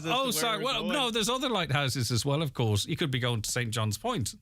Well, it could be, yeah. And a little bit later on, may as well tell you, but during the Jive Time show will be live at Fort Dunree, so we're going to be going really up north. A load of money being spent up there to really enhance that. So you are literally going to be as far out as Fanad Lighthouse a little later on, and it just means if people are in the area, they can come up and say hello, and may even want to say hello to you while you're on with John.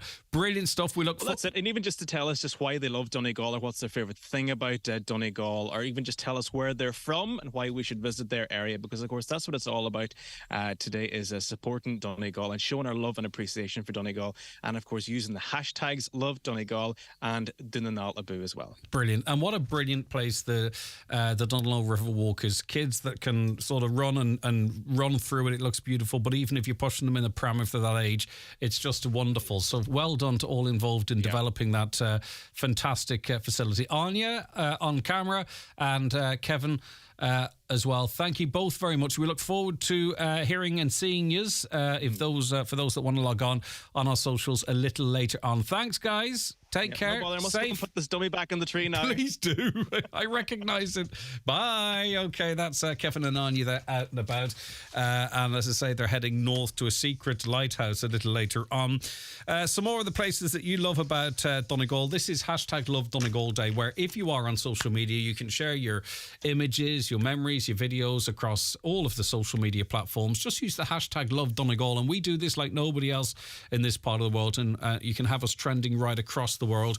And we've been inviting you to send in your recommendations to us here. A caller says, you can't beat Loch Salt, so breathtaking. It stirred me to write a book about the area. That comes in from Jim. It is a remarkable place, Jim, and it's got a remarkable history as well. It is, by some accounts, the deepest lake in Ireland, but also there's fantastic stories as to the construction of it and the road through it and to it. If you are on YouTube, you can search Creasla Highland Radio or Talking History Highland Radio. I had Dr. Joe Kelly on, and we talked about the history of Creasla, and it's obviously next door and intertwined with Loch Salt as well. So we talk a little bit about the history of that. And look at it, it's the type of place that may be worthy of its own podcast. There are so many fabulous places to visit and see in Donegal, says this listener. It's impossible to pick just one favourite. Donegal really is a piece of heaven. Everything from the scenery to the fantastic friendly people is an asset, and so proud to be from Donegal. Another I love Donegal. All of its scenery, no matter where you go. Was in Harvey's Point for an afternoon tea. Had a walk around the area. What a lovely spot, no matter what the weather. That comes in from Sadie. Indeed, Sadie, it's lovely, isn't it? Greg, we had a family wedding last week, and a lot of Swedish visitors came here before. They love Donegal. They brag about the views, the beaches, the friendly people, and they were blessed with the great weather. None wanted to go home. That comes in from Mary. Mary, hope you had a lovely day all round then. I love my hometown of Buncrana. The people are kind and very generous, especially love Ned's Point on the sea nearby. I've swam and dived there since my youth. Also, I love Porthole Beach further on. The best place to sunbathe on a sunny day, better than Spain. Lovely water to swim in also. Small, beautiful beach. That comes in from Liam. Another best thing about Donegal, lots of stunning beaches, people, scenery. Couldn't single one thing out. And that's a theme that's coming in. People are struggling to say, right, that's my favourite. All right, maybe it's a song as well. Do you have a favourite Donegal song we can play as well? What is the song that you attribute to Donegal, that you say, right, that's Donegal? Get them into us as well. 086 60 25,000, 086 60 25,000. Send in your suggestions as what you love about Donegal, or what song you associate most with Donegal. All of you that contact us, go into a hat, and we'll draw out a couple of you, and you will win a lovely Highland Radio tea with collars, and also a 9 till noon show mug. And all the while, whilst we also have to talk about what we need to improve here, we also have to celebrate what we have here, and we have some amazing things. Right, okay. Marty was on to us. Best of luck to Shane Butch Gilroy of Drumkeen, who's doing his PhD defence in Galway today. We're all rooting for you. Be sure to come home straight after. There's sheep broken out in Breen from all the Gilroys. Okay, happy to do so. Watch the show live now on YouTube, Facebook, and at highlandradio.com. The 9 till noon show with Letterkenny Credit Union. Student loans now available and free banking for students from your local and friendly credit union. Call 91022126 or email loans@letterkennycu.ie. Get Guess what? The Aer Lingus September sale is now on. You can fly to some incredible North American destinations like New York, Orlando, Seattle, and more from just $159.99 each way as part of a return trip. Book now on airlingus.com. Discover all of our US destinations from just $159.99 each way as part of a return trip. Sale ends September 18th. T's and C's apply. Travel October 1st, 2023 to March 13th, 2024. New this week at Home Store and More. All mattress toppers are all half price. But better hurry, because when all the half price mattress toppers are gone, they're gone. Also, all bar stools and chairs and all metal kitchen bins are still all half price. But when all the half price bar stools and chairs and all the half price metal kitchen bins are gone, they're definitely gone.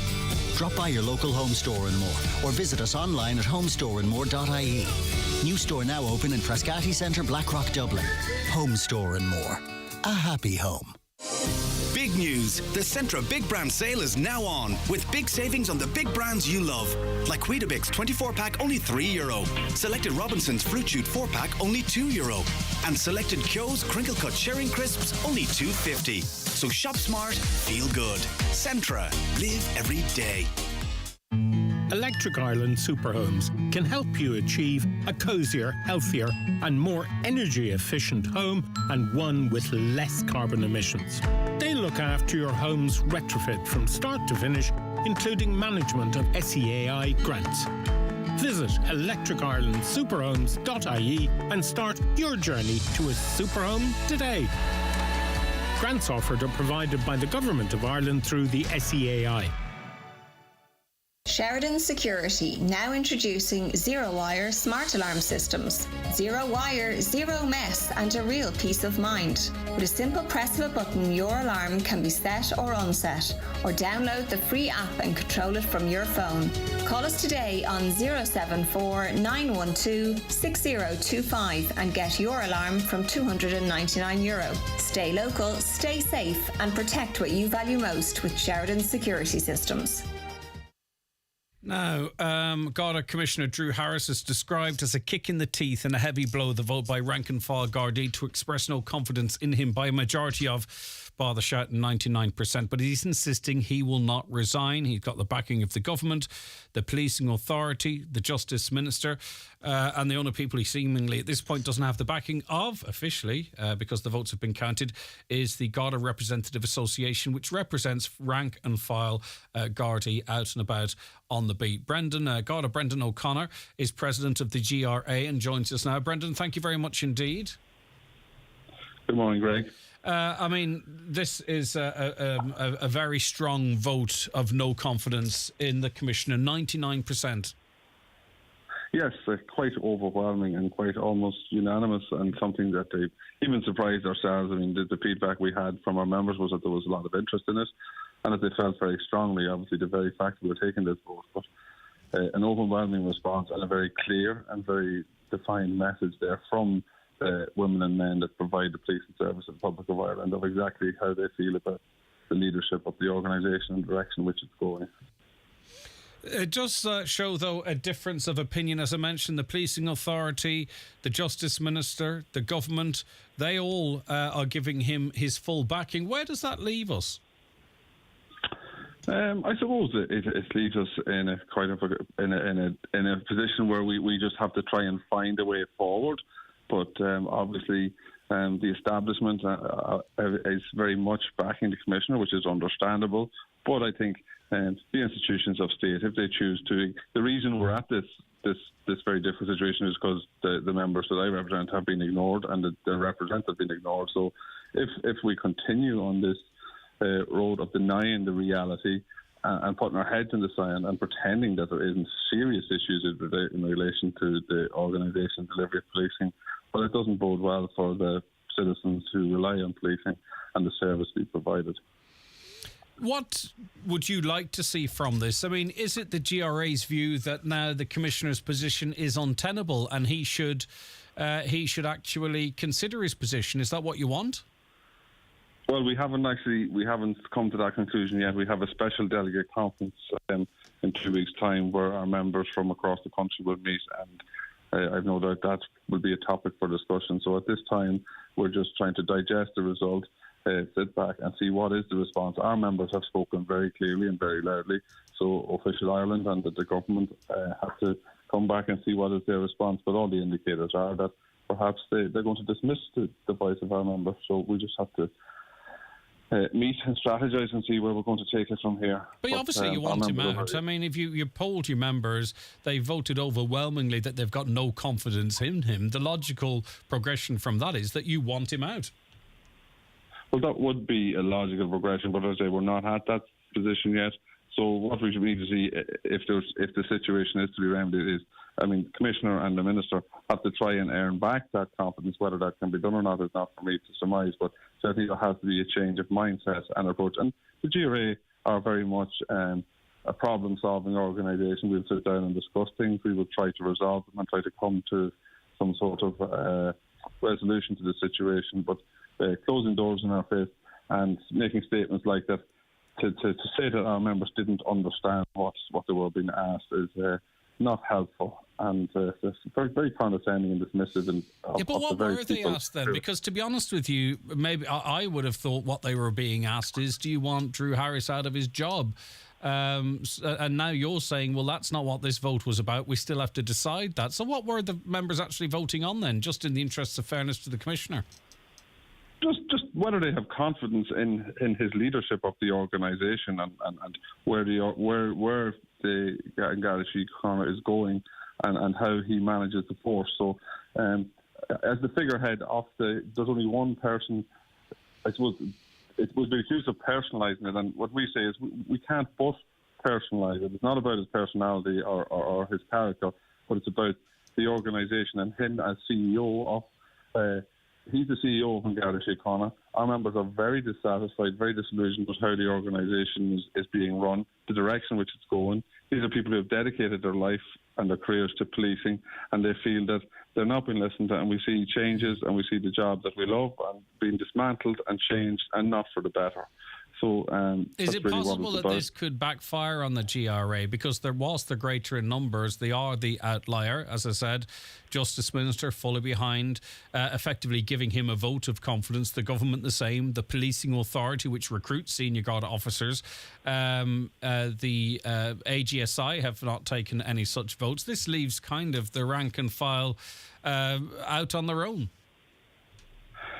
I don't think so. I think from the GRA's point of view perspective, is one of the accusations that has been thrown at us in the past is that the GRA are not reflective of our membership, that the statements we make in relation to problems are not accurate. And what this is an absolutely resounding endorsement of what we have said. Our members are completely unified. There's no ambiguity. There's no split. They are very much focused and very much aligned with each other, and they're very much backing the strategy of the GRA in calling this vote. So certainly, while we might be, we could be described as outliers within the overall policing picture, we have a very strong mandate going forward, and we have a very unified voice. So I think it's actually a positive for the GRA. All right, OK. Everyone now wants everyone to get back around the table for new talks or for talks on new Garda rosters. I presume the GRA won't be found wanting in that regard. Do you believe a resolution can be found? Because let's face it, there's the way people are leaving the force at this point, something's going to have to be done. Whether it's the GRA that drives it, or the Commissioner, or the Justice Minister, something's going to have to be done. Yeah, it's very simple. When you break it down, as you say, people are leaving in their droves. Our members are telling us that they're quite happy working the current roster pattern. There's a lot of younger guards who have never worked anything other than the current roster. When they go back to the system that the more senior guards are used to, they'll find that it's not conducive to a good work-life balance. So we have, as you say, dropping numbers. So the time when we have a workforce who are under pressure, who are depleted, who have been asked to do more, who is acknowledged they're working in very difficult circumstances, are being assaulted in unprecedented levels, and our management and the government decides, well, you know what we'll do? We'll put you on a shift pattern that you despise and force it down your throat, and we'll tell you that your voice doesn't matter. It doesn't bode well. So, the uttering yesterday that the organisation is interested in the welfare of its members, not the focus. The reality and experience of our members is quite the opposite. And I suppose the reaction from the police authority and the government and the senior leadership team pay would indicate that, yet again, people are choosing to ignore the voice of frontline members and say that their opinion doesn't count and that they're wrong. And, it's certainly not conducive to finding an agreement. But we have a ready-to-go proposal. We have established rosters that have delivered service in some of the most effective units in An Garda Síochána. And I suppose it's I don't know why, but it's not being given, we believe, due consideration. It's cost-neutral. It would bring harmony and perhaps diffuse some of the tension in this situation. It doesn't address all the issues, but the rosters one was the proverbial straw that broke the camel's back. So solving that would be a huge step forward and a huge gesture towards the members who are disillusioned and disaffected and have spoken in such high numbers. Now, obviously, Gardaí can't strike in an organised way. You've pulled out the big one now. I suppose the vote of no confidence perhaps was the strongest tool in the armoury. So what next? If the talks don't progress as the GRA and its members want, what options are open to you now if you've exhausted all your options? Well, that's what our conference will decide, and we will look at that and see what the mandate is from our members. As you say, we were precluded from taking industrial action. But, we've spoken many times, Greg, about the lack of resources and the general underfunding of An Garda Síochána and the lack of training. So basically, the policing service in this country is entirely reliant on the goodwill and the flexibility of our members. And when we see that goodwill and with flexibility thrown in our face, our members will probably take a different attitude going forward to such matters. So, but how exactly that will manifest itself is something that we'll only know in time. Okay, it'll be interesting. It'll be an interesting conference. Thanks very much, Brendan. I appreciate it. Thanks, Phil. Brendan O'Connor, who's the president of the Garda Representative Association, speaking after that 99% of rank and file Gardaí stating that they do not have confidence in the Garda Commissioner, Drew Harris. Everybody else seemingly, i.e. the policing board, the government, the Defence Minister, not the Defence Minister, what's that title? I'm struggling with that one today. Justice Minister, Helen McEntee, they all do seem to have it. So in a way, they've kind of forced a lot of the big guns to sort of come out and back him. A caller says, just in relation to that, we as a council unanimously passed a motion against Drew Harris's appointment at the time. That comes in from Councillor Micheál McGillen-Aspig. When a manager loses the dressing room, he has to go. Drew Harris has lost the dressing room, says a listener. Another, will everyone take the blue flu again? Well, I think they're going to wait to see how the conference goes. Any word on what caused the pollution on the Finn tributary? Too often polluters get away with a small fine which makes no impact on them, whereas the impact on the river can be very big and take years to recover. Full coverage of that on our website, highlandradio.com. Minister McConalogue is finished big time in Donegal, believes a listener. A lot of people said that the last time, and he did very well in the elections, so I certainly wouldn't be writing anyone off. Another caller says, you see these young ones puffing on these vapes on the street corners and other enclosed spaces. Why has the government not addressed these vapes and the proper use of them? More non-smokers will be feeling sick and nauseated. We shouldn't have to breathe unnecessary fumes. Well, those disposable vapes and the sale of them to under 18s have been promised for a long time now. They are making some inroads on it, but as it stands, they're still not illegal. On your question about RTE, I asked at the start of the show, what would it take from RTE for you to consider, if you've stopped, repaying your TV licence, even if you say I'll never pay it again? But look, it may be revenue that's collecting it in the not too distant future. So I was asked, what would it take? Is laying off low paid staff the solution? I don't think it is. But anyway, this listener answered and says, I'll never pay my TV licence again until the ludicrous wages are addressed. Joe Duffy on €300,000 plus. How can anyone justify that? Yeah, indeed. And it's kind of a funny old situation, because you have people on incredibly high wages, and some might say,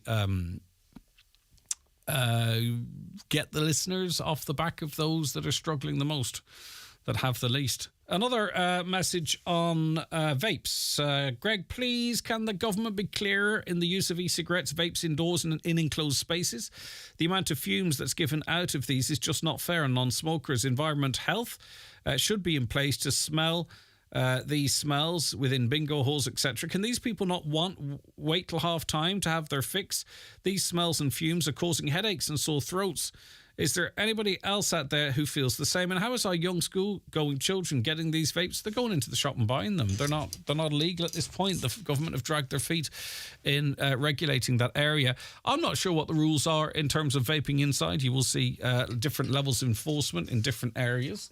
But I'm not sure if that's one listener that is very, wants this addressed and has texted a number of times, or many of you out there who want to see tighter regulations. Greg, a dog came into our garden and bit our young child's face. Gardaí and the dog warden both say they can't force the dog to be put down. Is there any way we can enforce this? Wow, that's scary. Was it a neighbour's dog? The dog came in, bit the child's face. This sounds like there's more to that story. I mean, who's responsible for the dog? I mean, did the Gardaí speak to that person? Have they been spoken to? I can't understand how a dog can bite a child's face. And I'm not saying I think it should be put down, but I would have thought that the Gardaí and the dog warden would have some say in whether or not that should have happened. I don't know. Okay. Any more information on that? 086 60 25,000. The Homes of Donegal, fellow me, has suggested as a song most associated with Donegal. We might play out with that today. Not that particular one, dependent on what else people text in. But what song do you most associate with your county or the county that you visit or know? 086 60 25,000. Again, all of you texting in. Anything to do with hashtag Love Donegal, whether it's your favourite place, your people, your songs, all of you will be thrown into a hat, and 2 people will be drawn, and each will win a lovely Highland Radio top and a 9 till noon show mug to cherish. The 9 till noon show is brought to you by Letterkenny Credit Union, offering low-rate car loans with fast approval. Apply online at letterkennycu.ie or in office today.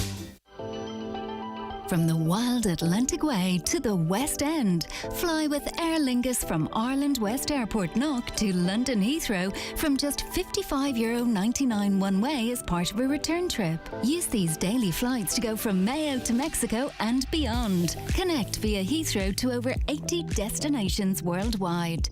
Book now at aerlingus.com. Fares are subject to conditions and availability.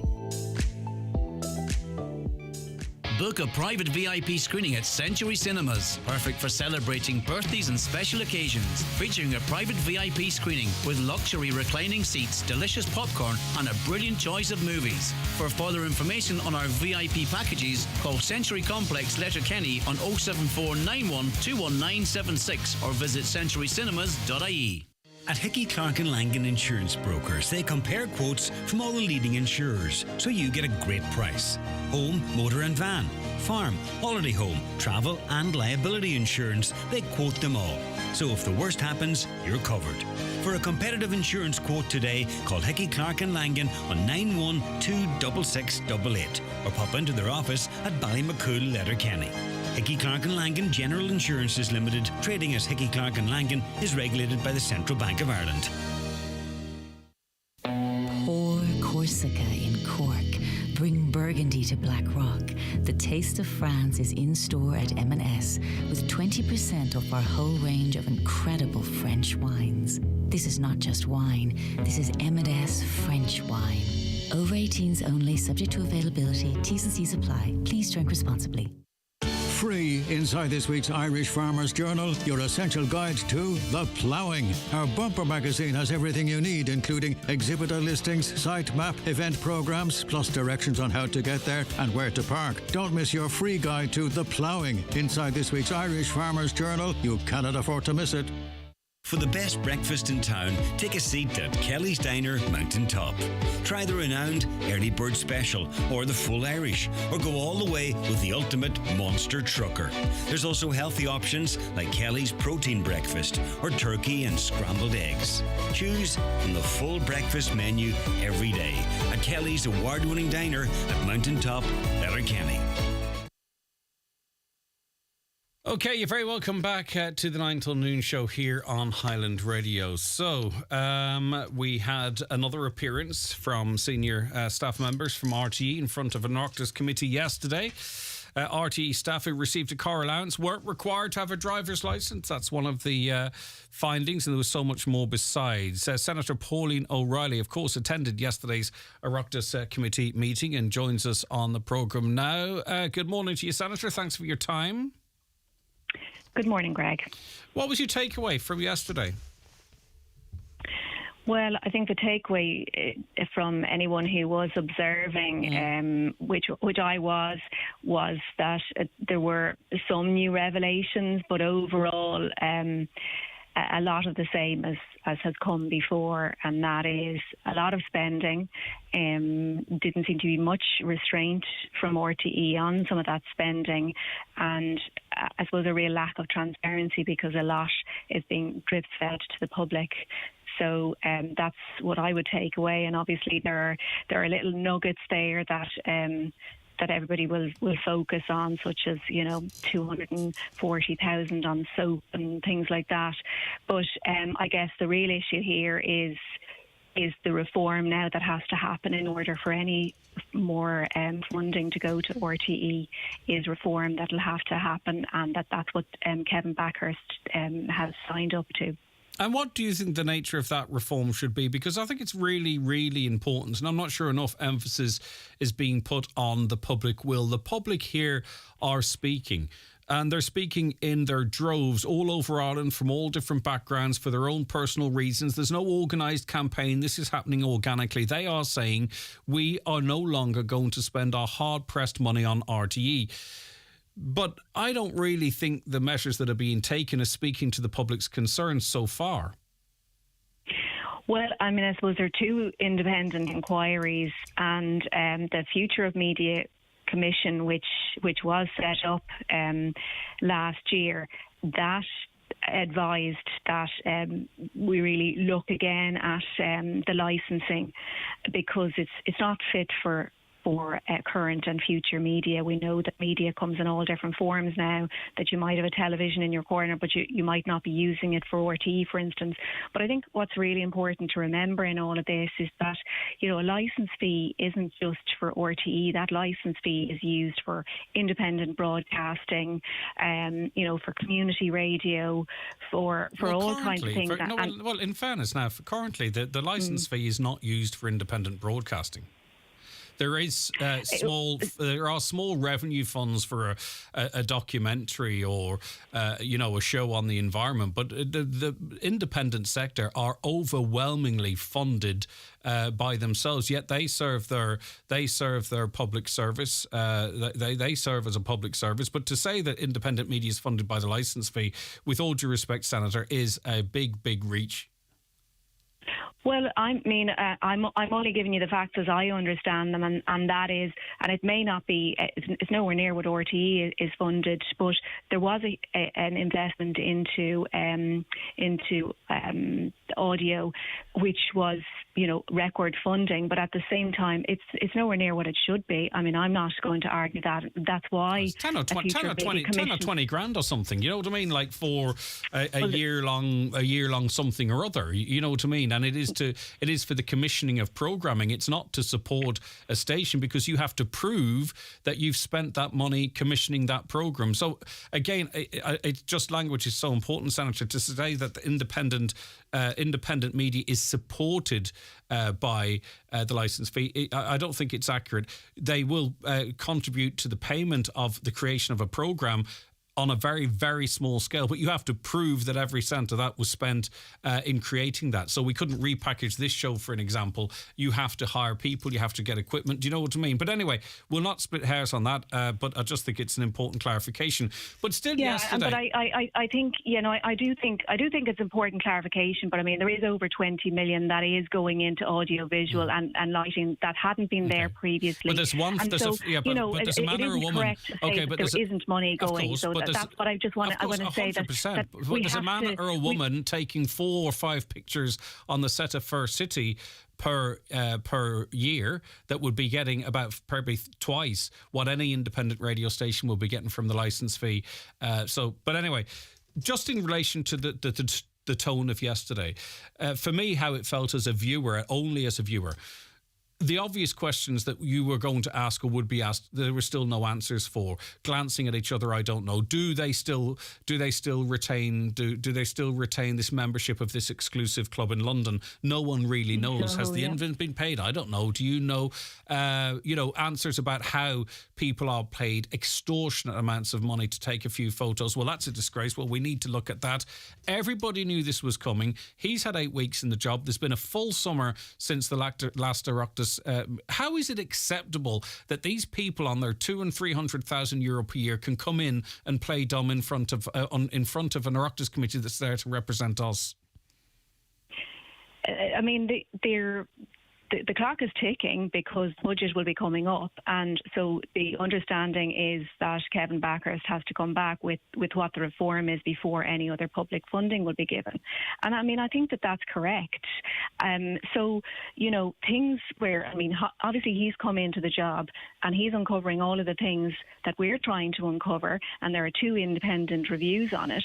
But let's remember that the vast majority of people who work for RTE do not get paid anywhere near those top stars, and they are the people that we have to think of and their employment in all of this, because most people just don't get paid those kind of salaries. I don't understand why they were ever given those kinds of salaries, that they have been given those stars, because I mean, where else were they going to go? There was no other job opportunities, and yet they were being paid almost $1 million in some cases. Now that's come back a couple of years, but we also have like a lack of transparency then around the fact that we're only just hearing that people took, some of the top executives took a pay reduction and then put it back on again 2 years later. And again, it's, the lack of transparency after lack of transparency.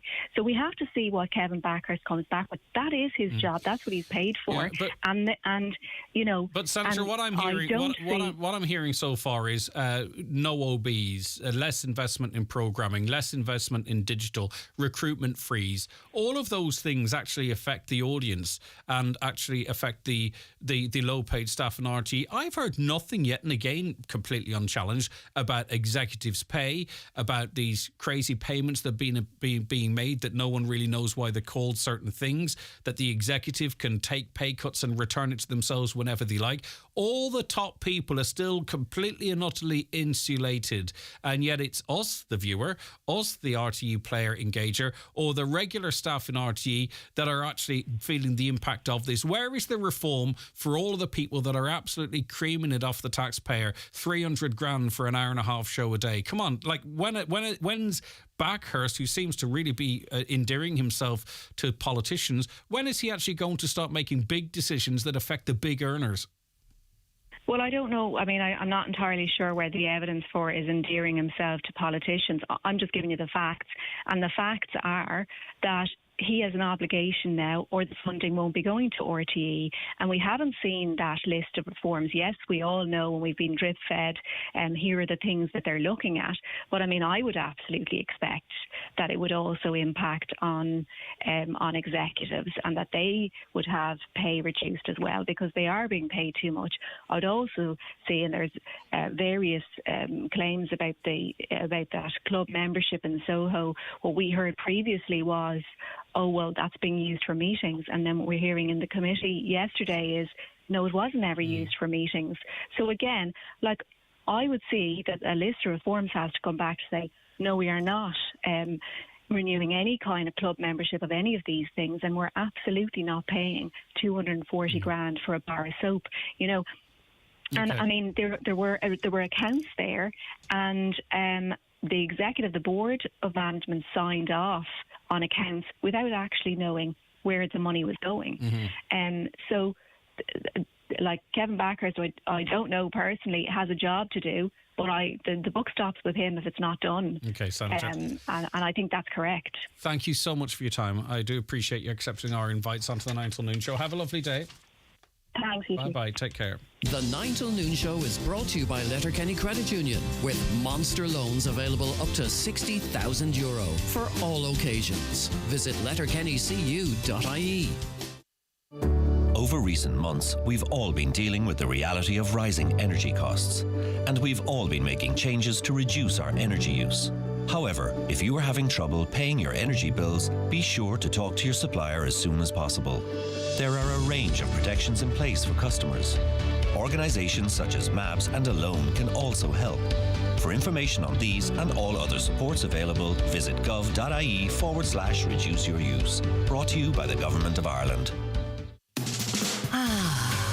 Sit back, relax, and sink into the comfort of a new sofa. Available now at the Easy Living Furniture Spectacular Sofa Sale, with interest-free finance options on a wide range of sofas that are in stock and ready for delivery. Now is the perfect time to treat yourself and invest in comfort, style, and superb value for money. The Spectacular Sofa Sale is now on in Easy Living Furniture, Crescent Link Retail Park.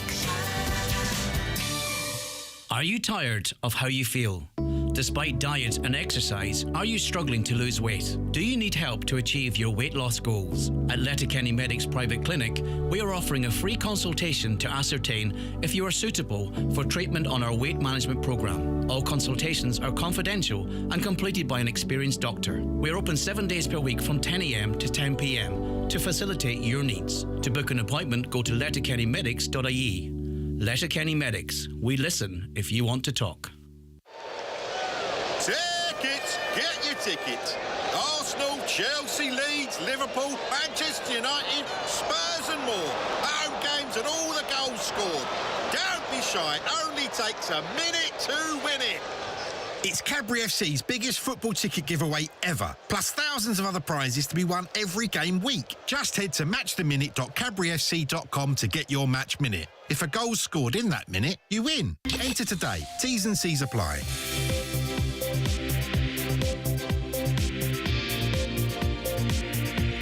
Cutting through the spin. The 9 till noon show on Highland Radio.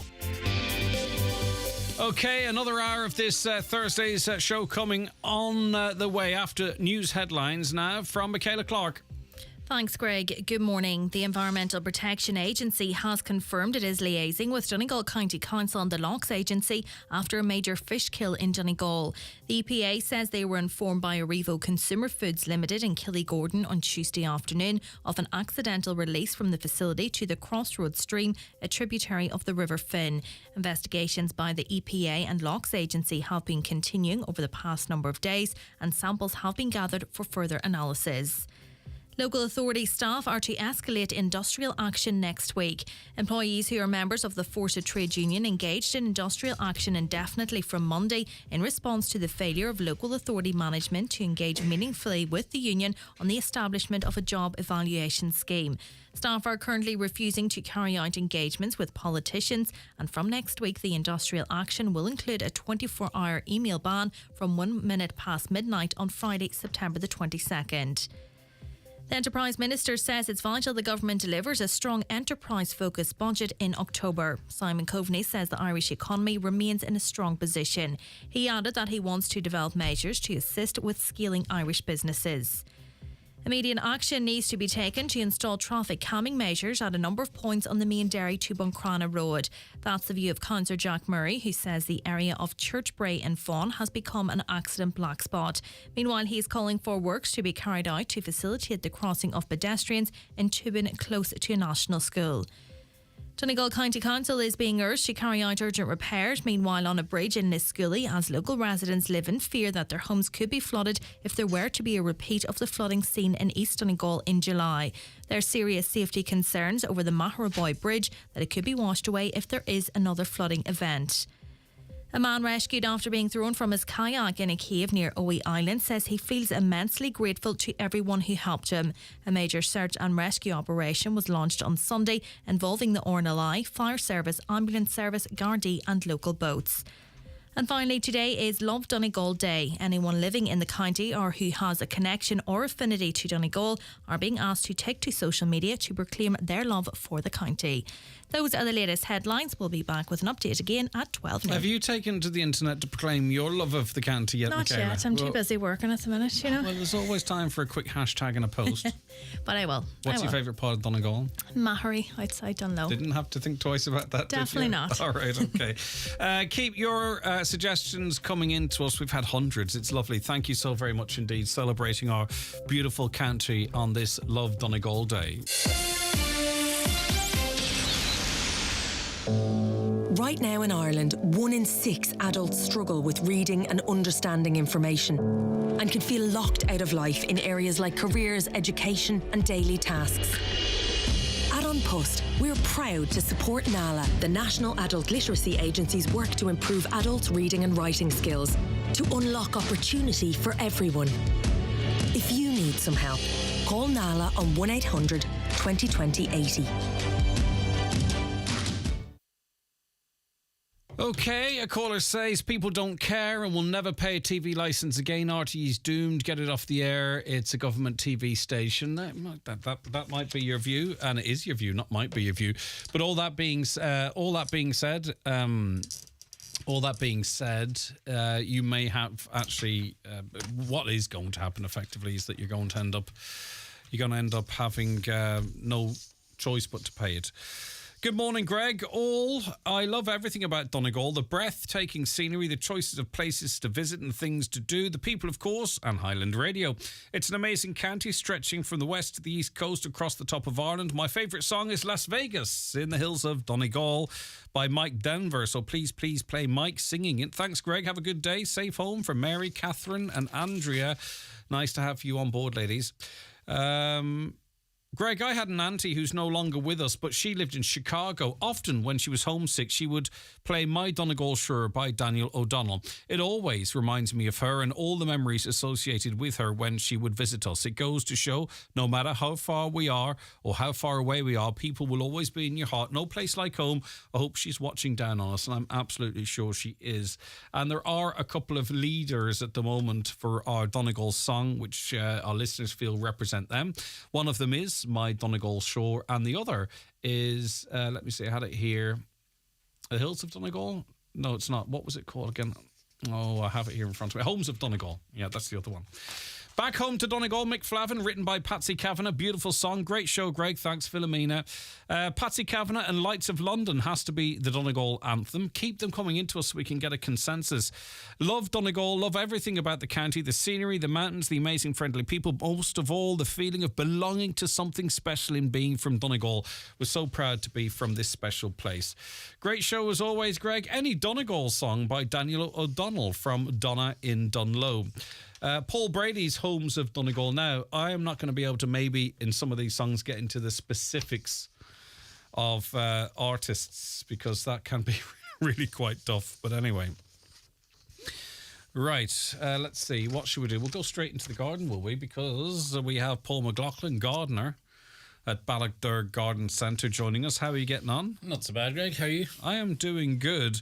Right, happy Donegal Day to you. Happy Donegal Day. I am wearing my Donegal crest. Excellent. You're wearing a Jurassic Park t-shirt. Yes, but I carry them all the time. Oh, yes. Very good. Okay. We have an Erigo tattoo and a muckish tattoo. Bit of ink. Yes. That's a nice one, actually. Very good. I'm never going to finish because of COVID.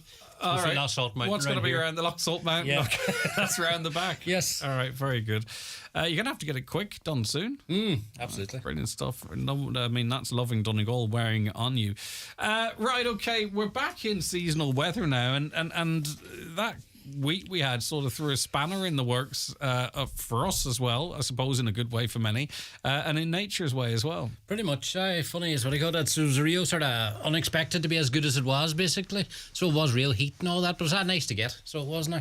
Yeah. So it was. And just give us that last wee flourish, didn't exactly. it? Because, as I said yesterday, by the end of this month, sunset and sunrise will be in and around 7. Mm-hmm. So it's a 12-hour of sunlight, but I think the nights drawing in will really bring home the fact we're heading into autumn again. Yeah. But there's still lots to be done.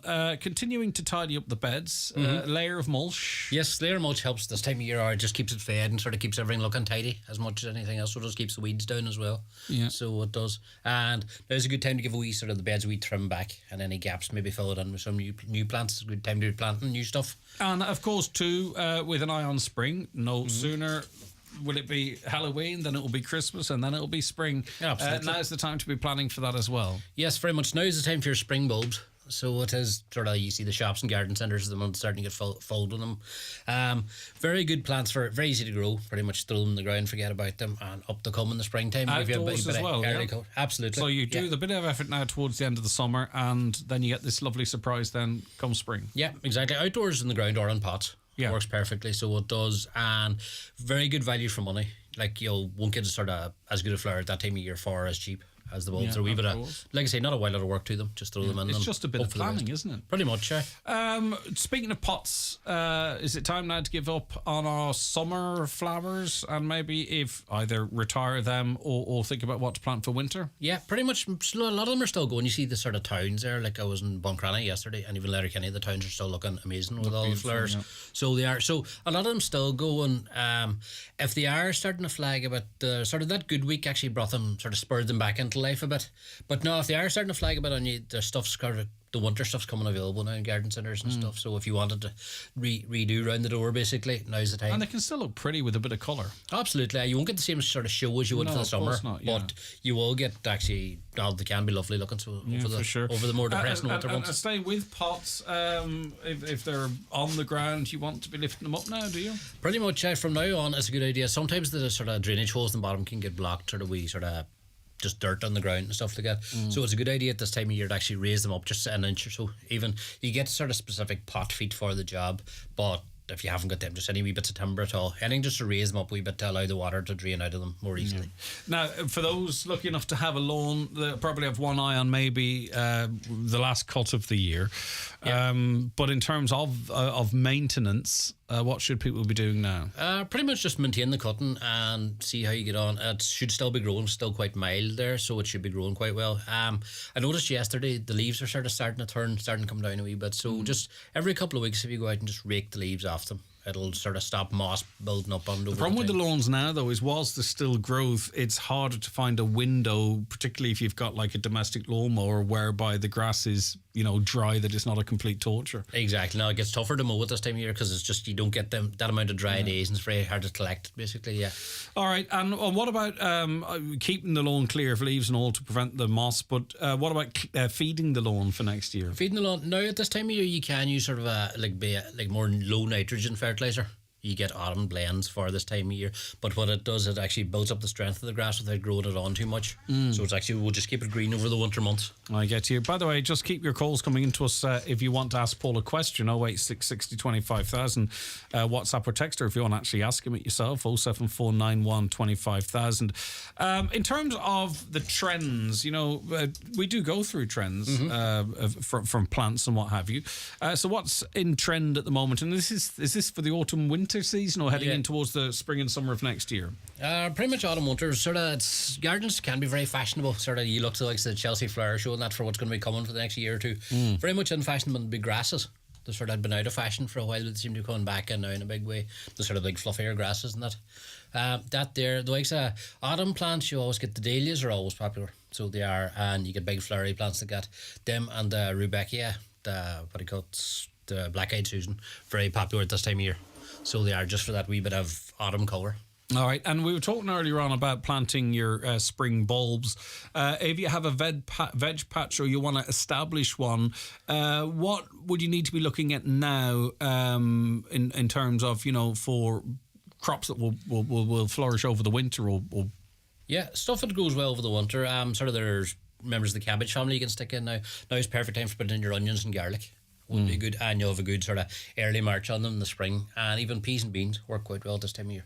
All right, so if you get them in now again and you plant your spring bulbs over spring, your onion, your garlic, your peas, your beans, and then your flowers all start to welcome you into the late spring, early summer. You should be sort of starting your harvest almost, and then you can plant more in the springtime and you have a more continuous supply, if you know what I mean. Yeah, I'd love to know when to prune my 3-year-old pear tree. It has got very tall and leggy. It's still got a few pears that aren't ripe yet. Yes, I would leave it at this stage until you sort of take the pears off it, and even you can leave it until the leaves come off as well.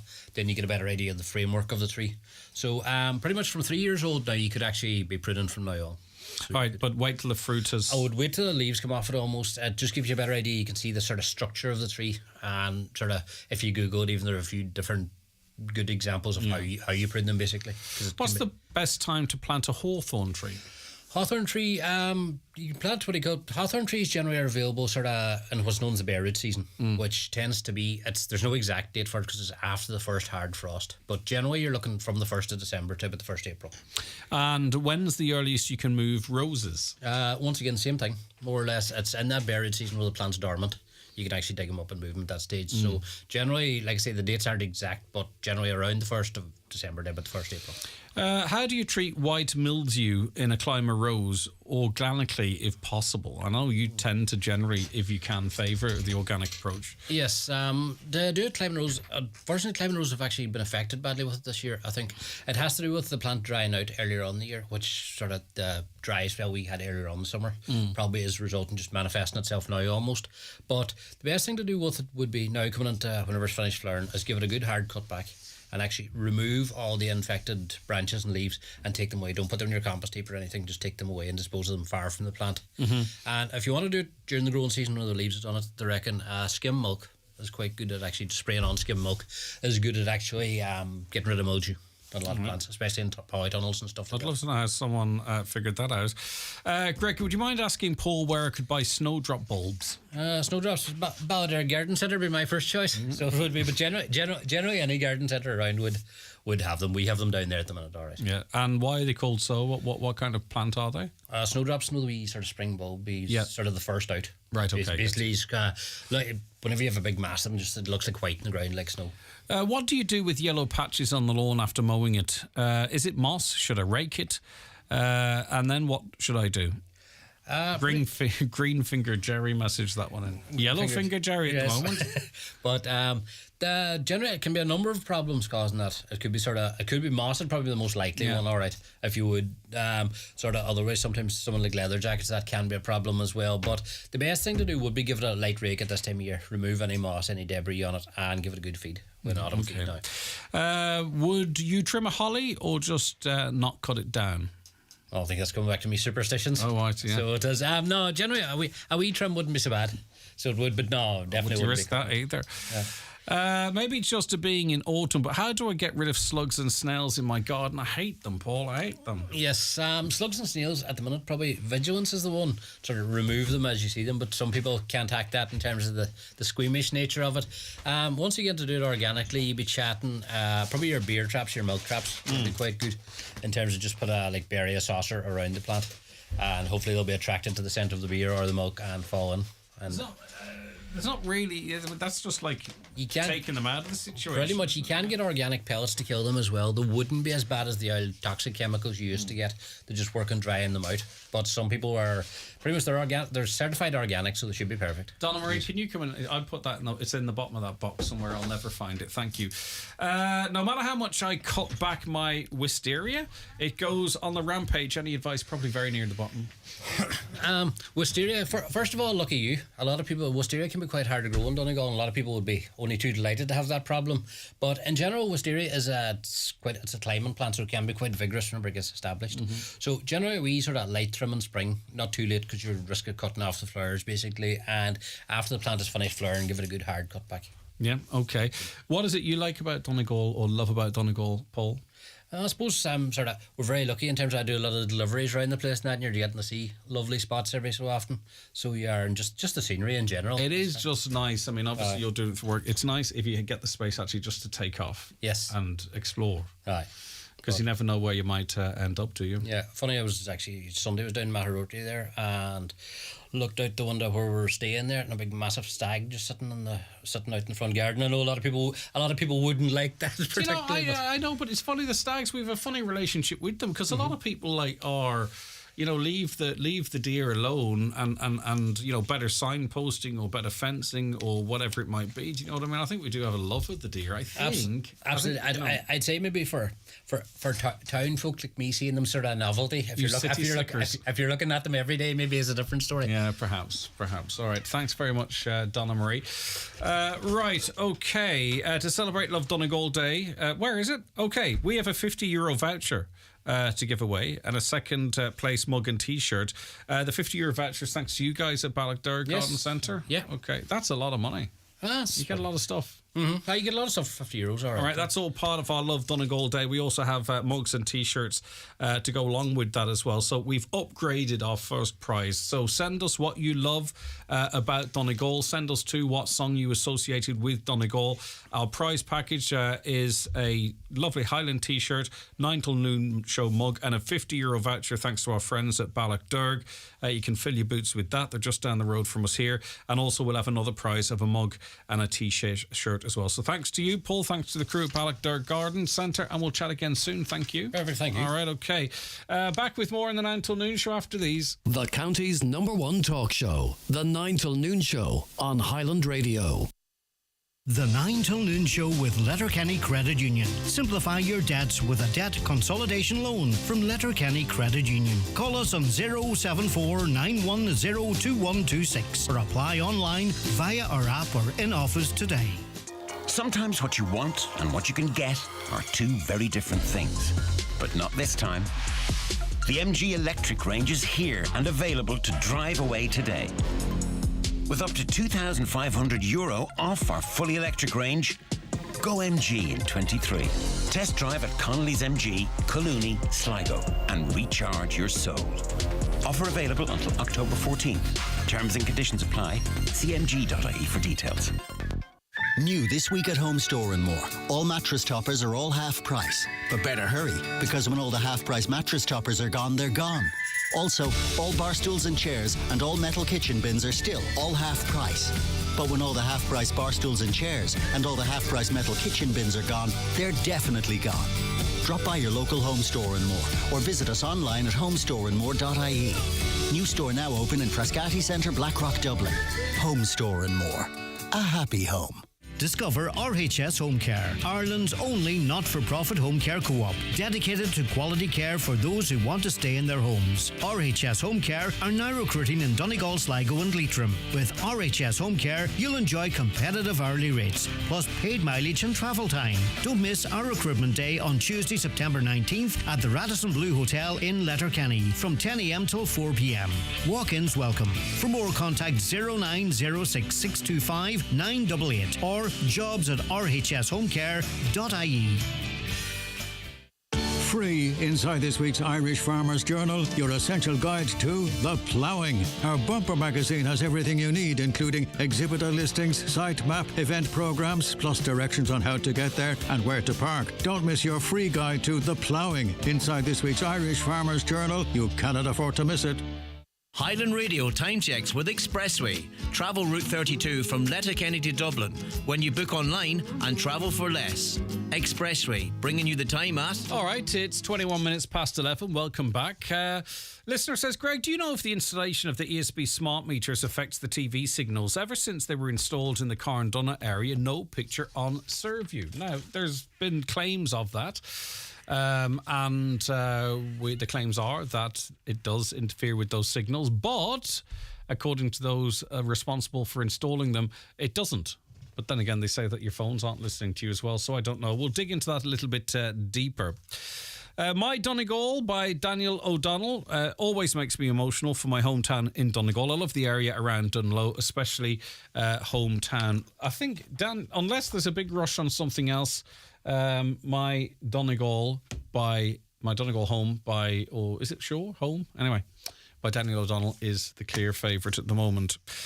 RTE has overpaid broadcasters. It's a total joke. When Pat Kenny was there, he got €400,000 a year, for God's sakes, they say. A lot of money, isn't it?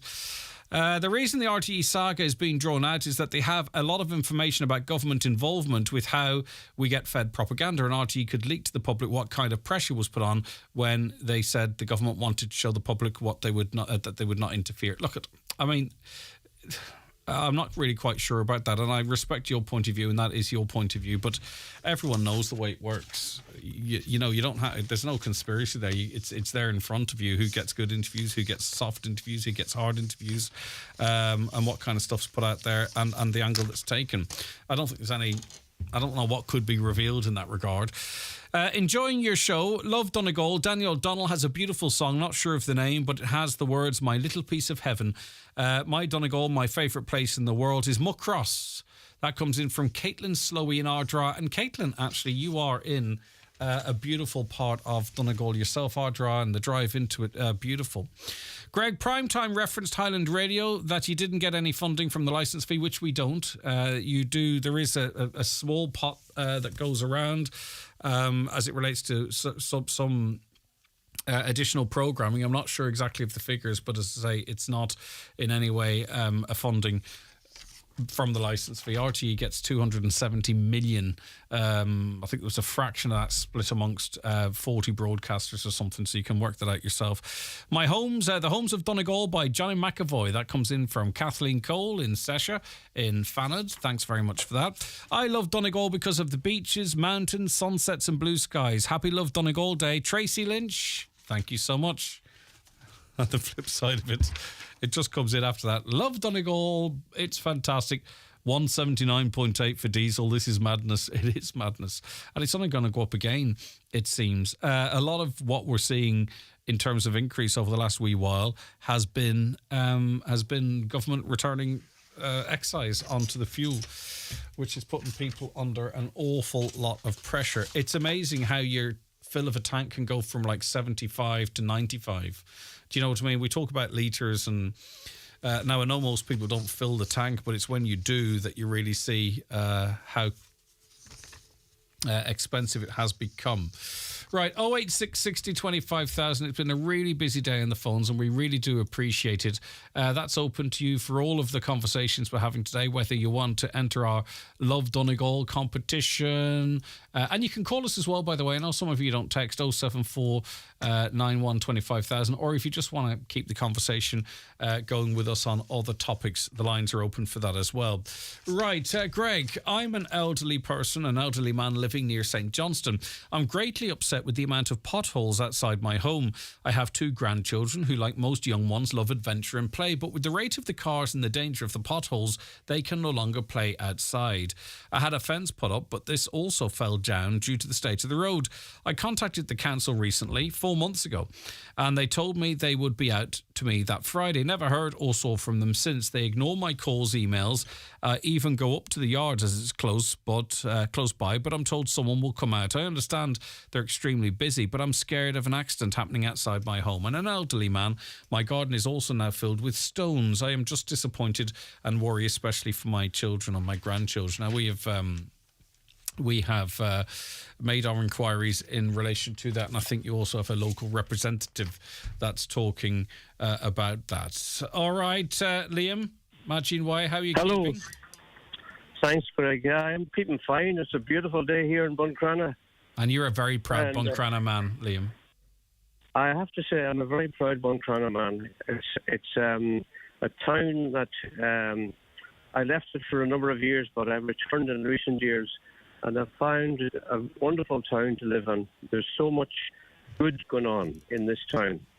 I recently held coffee mornings for charities, and one was for the earthquake in Turkey, Syria, way back, and we realised €8,000.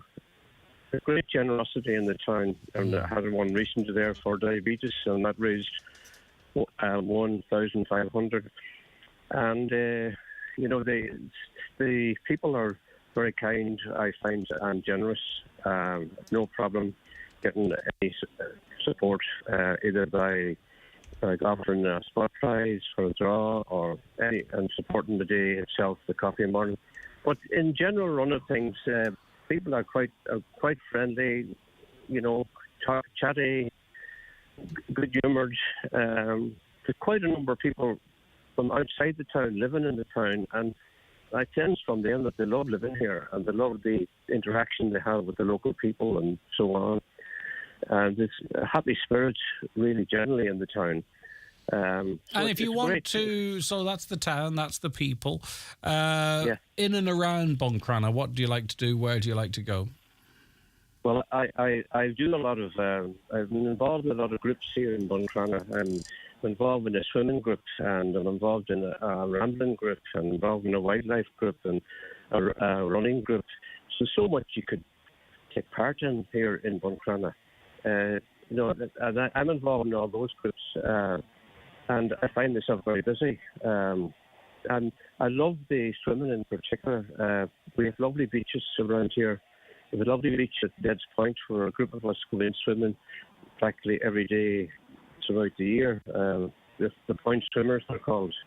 And there's also the swilly swimmers. And it's very lovely to swim there. And you can dive off the little pier that's there, the little promontory that goes out. Very pleasant. And then there's a lovely little beach further on called Portaw, which is a lovely place to lie down and if you want to sunbathe. I would call it my heaven, and a lot of people would agree with me. It's better than Spain, you say? Like living is even better.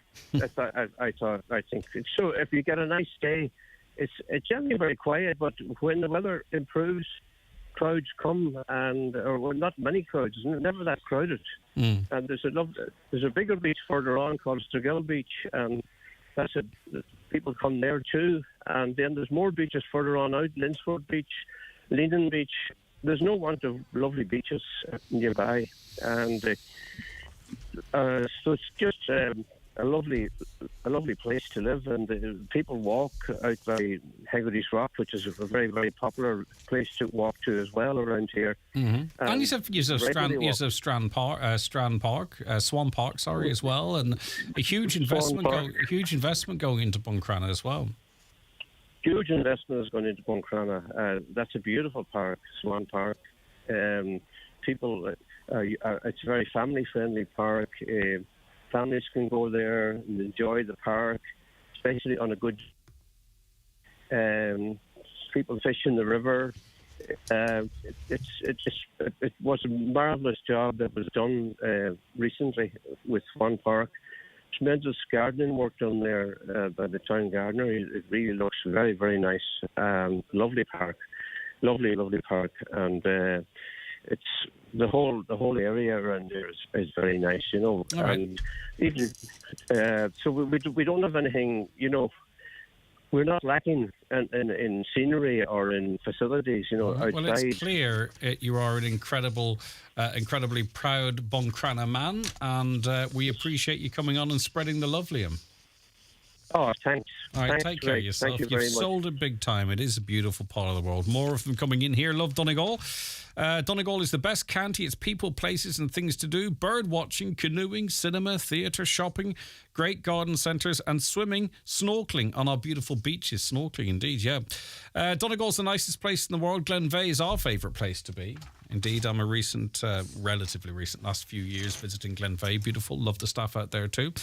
I love Donegal because of the way we do our wakes and funerals when someone we love passes away. It's so friendly and warm. We support one another in time of need and are always there for one another. That comes in from Josie. And Josie, that's a really good point, you know, and sometimes I think the way we do things, we presume it's done the same everywhere, but not always. And I think particularly we are there for each other.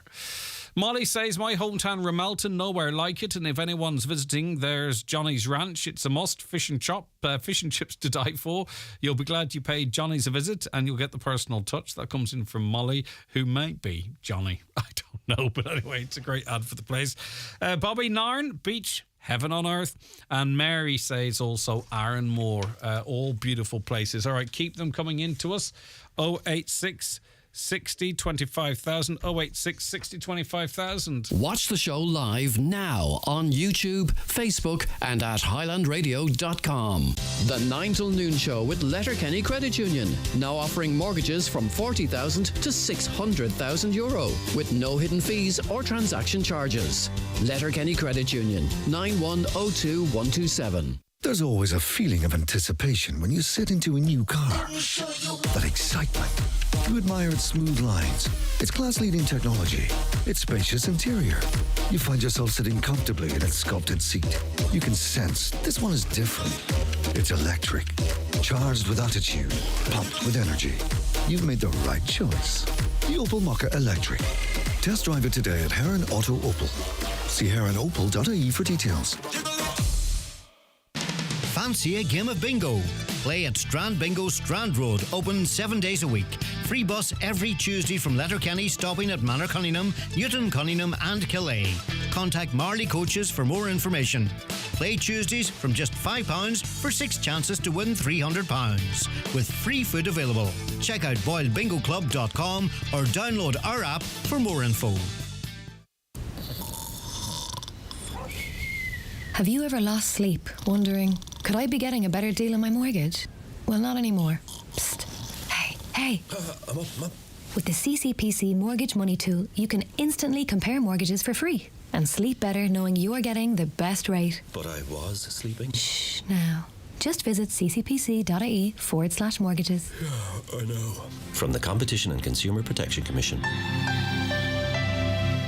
Enhance your skills with SafeTech's part-funded training programs. At SafeTech, we provide courses including first aid, roadworks, people moving and handling, confined spaces, electrofusion and machinery training for Ireland and UK sites. Also online programs such as water hygiene, construction supervisors, safety reps and much more. If you have a group for training, SafeTech will go to you. Contact SafeTech today at safetech.ie and take the first step towards upskilling and safety compliance. Text or WhatsApp your view to Greg on 086 60 25,000. Now, last week we spoke to Grania, who went through an awful experience with her husband. Her husband is really quite ill with cancer, and they made the trip from the west of the county into Letterkenny University Hospital with the expectation, I suppose, that they would spend maybe a short time in ED and then be moved to the oncology ward, but that didn't happen, and they had to leave, even though they were said you could wait in the car, but that wasn't suitable because her husband Michael, I believe it was in so much pain, so they returned home, and then he had to then return by ambulance. A few short hours later, another prolonged wait before being put into a what seemed like a children's bed, and eventually got a bed on a ward, and it went on and on and on. Right, so we got in contact with CELTA, who over 2 paragraphs said they can't comment on individual cases. We understand that. But it says, Letterkenny University Hospital deep regrets that any patient has to wait a long time in the emergency department. Like hospitals around the country, we are extremely challenged by a sustained increase in demand and a lack of available beds. The ED continues to be extremely busy with high numbers of patients attending, many of whom present with complex needs requiring admission. ED patients are waiting a long time to be admitted to a bed, and we apologise to patients and their families for the upset this is causing. It's not just upset, but okay. Patient safety, they say, is at the forefront of everything we do, and staff prioritise to ensure critical needs are met. We regret that any patient has experienced long wait times. Every effort is being made to discharge patients who are ready to go home so that beds will become available for patients who need to be admitted at the earliest opportunity. LUH introduced an acute oncology services in February 2021 with the appointment of a clinical nurse specialist. The service is available Monday to Friday, 8 a.m. to 5:30. Unfortunately, this service is not currently available out of hours. Patients who are actively on cancer treatment are given the alert card with the contact details, with the mobile number bleep for the acute oncology clinical nurse specialist, and advised to call if they are unwell. Out-of-hours service patients are advised to contact the inpatient ward. This service can help with admission avoidance with early interventions, but if patients are unwell and need to be assessed, they may still require a visit to the ED for this. It's just amazing that we have specialist nurses, but if you get sick, and they're doing great work, it's not their fault, but it has to be sort of Monday to Friday between 8 a.m. to 5:30. And then, yes, you get this card, but the 2 or 3 people I've spoke to about this card, they still ended up long waits in the ED. So I'm sorry, Grania, that's not a satisfactory answer. And we've even got past the point now where we pretend there isn't a problem. There is a problem, and it's just the way it is. All right. Eamon is from Donegal here. He joins us on the programme now. Hi, Eamon. How are you getting on? Eamon, are you there? Hello, yes, hello. Yes, you are there. Right, yes, okay. Hello, sorry, yes. You recently expressed your views as it relates to comments made by Roisin Murphy. She was talking about her disquiet with the use of puberty blockers being prescribed to children who are confused about their gender. She's effectively apologised for those comments now, but still is. I think her songs have been banned from the BBC and others. Are you backing her? Do you agree with her? Do you disagree? Well, I do. Well, first of all, can I say, can I thank Donna Marie for contacting me to appear on the show, the other day. I do. The reason I'm sort of agree with her is because I do. We have a right to express our opinion, in public. Now, I mean, there's lots of people's opinions personally that I probably wouldn't agree with, but I do believe people have the right to express their opinion. Now, there obviously is some caveats to that. I mean, you'd condone somebody that was, say, inciting violence or something like that. But in general, the principle of it, I would, yes. But the reason I'm sort of, I was looking up about gender identity and stuff like that, and basically, can I discuss a bit about it, or is that okay? Or because I have studies and stuff, is that okay to mention? I mean, I suppose it just has to be done in the context of Eamon, and this is a platform where people express their opinions. In the context that we already understand that the Irish government now is reviewing the use of puberty blockers, and in fact is going to go back the way in terms of their availability. But yeah, sure, go ahead. Well, I mean, yes, sorry, Greg. Well, just for your viewers, I mean, basically, any child presenting with gender identity obviously goes to their GP. Generally speaking, they're referred on to CAMS or, to be assessed. But there is no gender identity clinic in Ireland. Now, the only gender identity clinic in the UK is in a place called Tavistock. That's closed now. Tavistock, yes. That's closed, well, it's not closed yet, but okay. yes, it is in the process of closing. Mm-hmm. But my point is that there were serious concerns expressed to the HSE in 2019 about the service in Tavistock that Irish patients are referred to, Now, basically, there was people mightn't, know this because it wasn't really, it was mentioned in the news, but it wasn't, mentioned too much. But basically, there was an independent review of this clinic. Now, this clinic in Tavistock is NHS run, mm-hmm. And as I said, it's the only NHS clinic at the minute in England. There is another two clinics in the process of being set up, but from the latest information I have, it should probably be next year before they're open. But anyways, there was an independent review done on this place, this Tavistock clinic, by a Dr. Hilary Cass, who was basically. There was issues reported to the HSE from a Dr. Moore in 2019, and basically the issues he was reporting on were verified in this report. Now, some of the issues that in it was basically, well, they were understaffed because they only had the one clinic. That's, I suppose, fair enough. But there was issues over, basically it was a whistleblower in the organisation that caused it to be investigated in the first place. But there was issues like the staff couldn't question any child that was basically referred.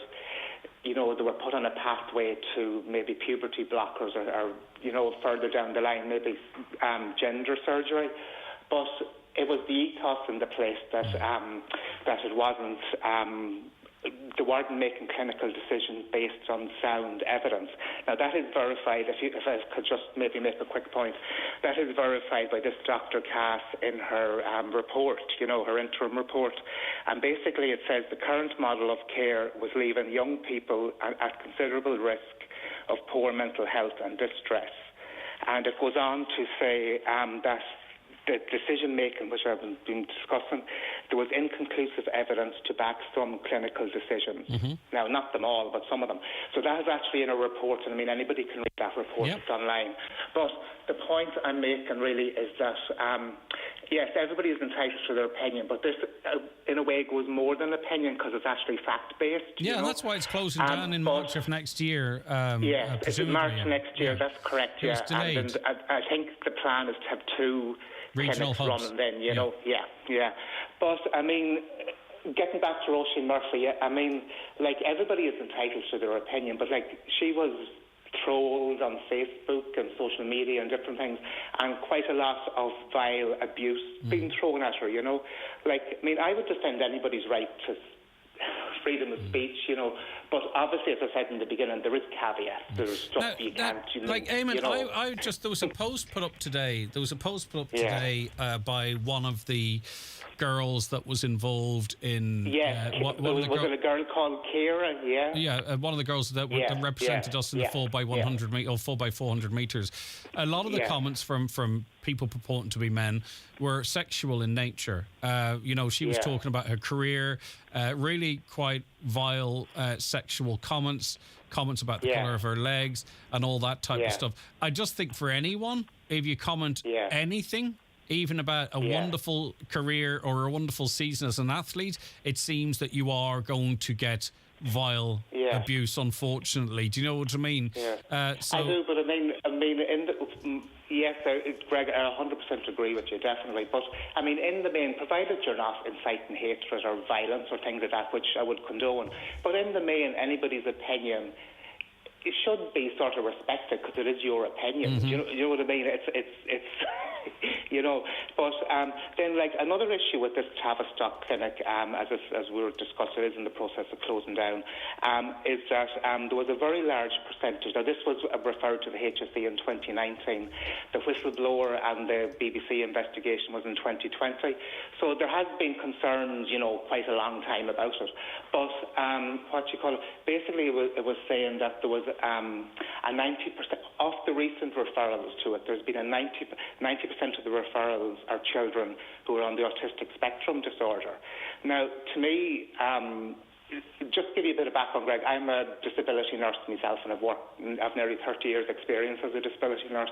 Now, I would have sort of had my suspicions around this because of the work I do and, you know, things I would have heard.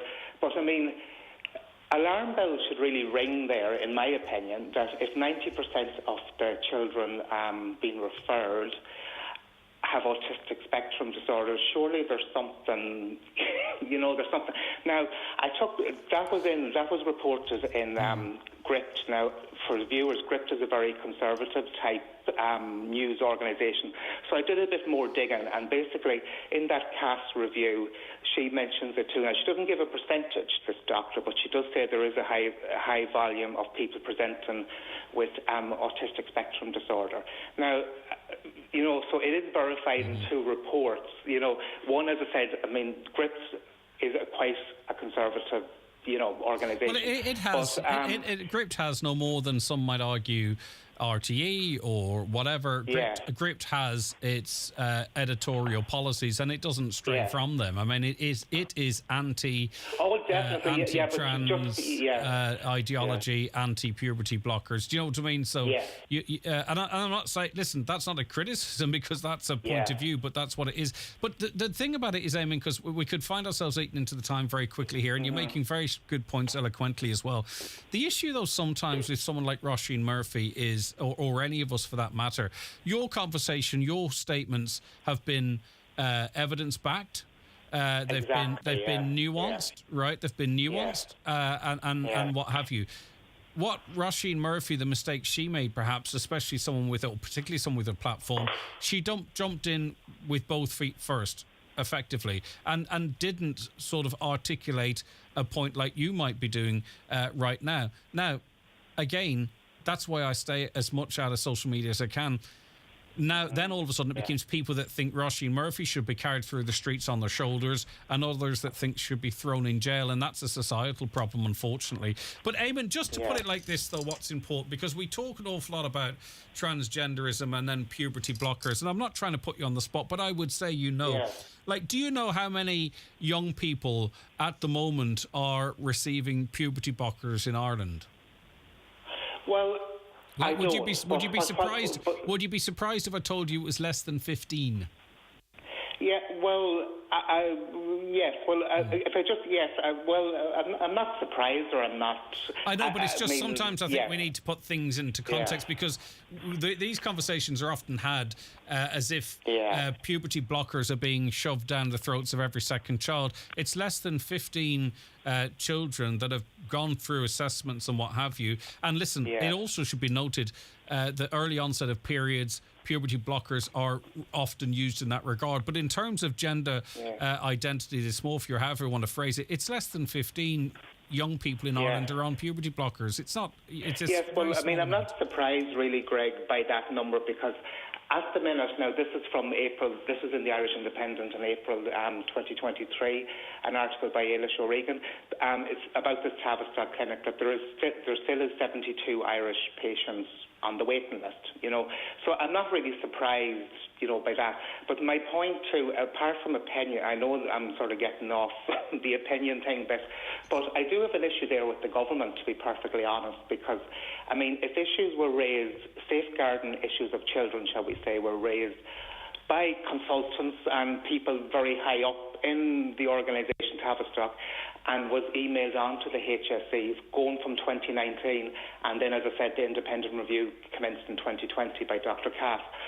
But, I would imagine, I would think myself that if there was very serious concerns coming in by,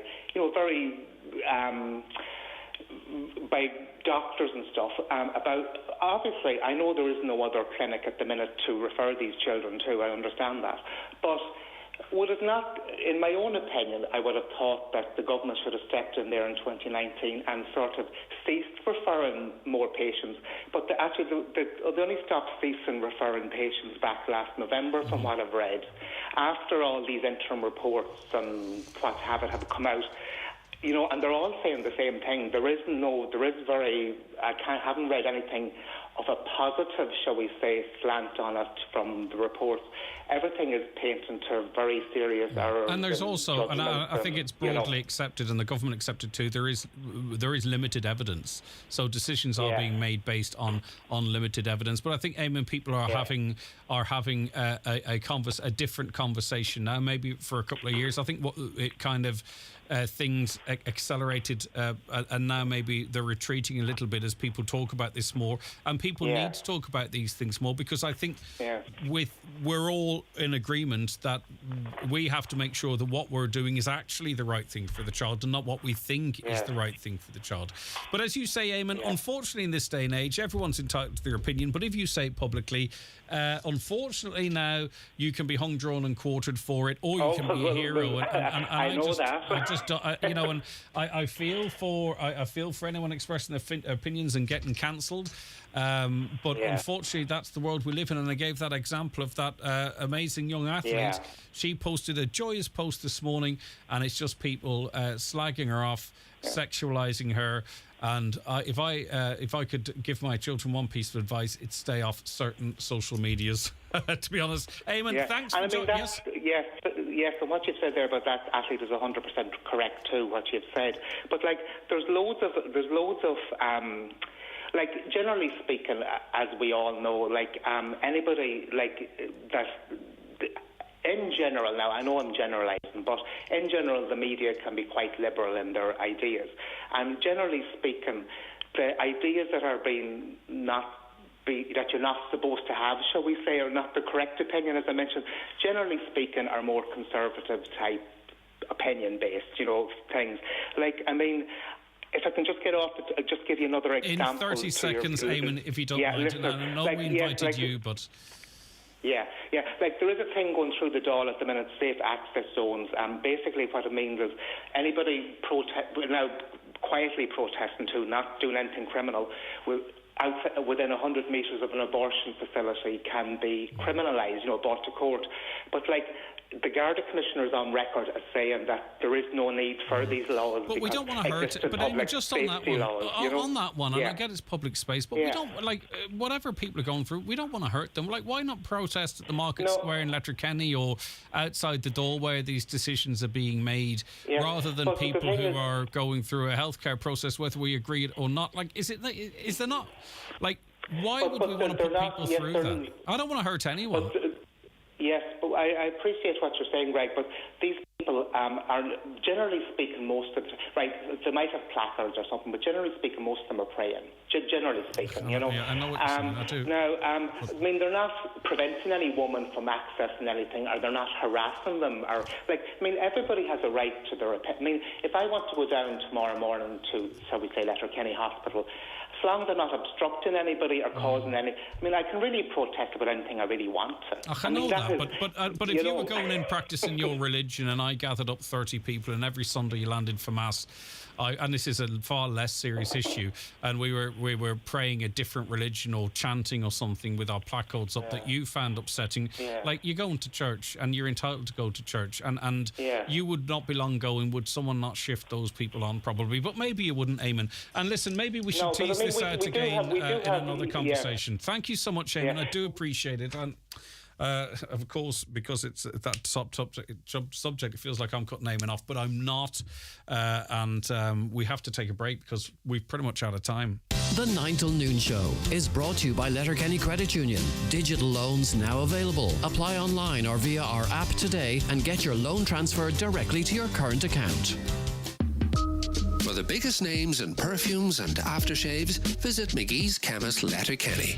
Dior, Armani and Hugo Boss, Victor and Rolf, Marc Jacobs and Lancôme. Also Gucci, Yves Saint Laurent, Prada and many more. From timeless classics to celebrity favourites, there's a perfume or aftershave for everyone at McGee's Chemist Letterkenny and online at mcgees.ie. Alzheimer's Memory Walk takes place on Sunday, September 24th nationwide. Will you join us and walk for the 64,000 people living with dementia in Ireland? Register now for your pack and find a walk near you at memorywalk.ie or call 01207 3800. Let's walk together. Alzheimer's Memory Walk supported by Payzone.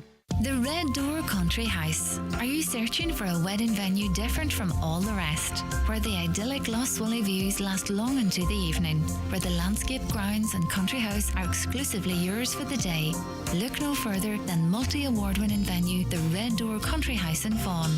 Wow your family and friends with the impeccable food, setting and service for up to 160 wedding guests. View thereddoor.ie/weddings for more information or come along to our wedding showcase on Saturday 16th of September from 12 to 3 p.m. Free inside this week's Irish Farmers Journal, your essential guide to the ploughing. Our bumper magazine has everything you need, including exhibitor listings, site map, event programs, plus directions on how to get there and where to park. Don't miss your free guide to the ploughing inside this week's Irish Farmers Journal. You cannot afford to miss it. Your specialty is quality tiles, bathroom suites and wooden floors. Who is the best range of tiles in Donegal? Crawford Tiles. The best wood flooring? Crawford Tiles. The best bathroom suites? Crawford Tiles. 5-day bathroom refits? Crawford Tiles. And who's been tampering with my questions? That'd be me. Crawford Tiles, Castlefin. That'd be them. 07491 43942. Okay, the draw has been made and the winner of a voucher plus a T-shirt and a mug is Susan Eveson in Milford. Congratulations. And the winner of a mug and T-shirt is Mairead McLaughlin in Burnfoot. Thank you, everyone who took part in the show today. We're back with you tomorrow morning at 9. John Bresson's on the way. Here's Daniel.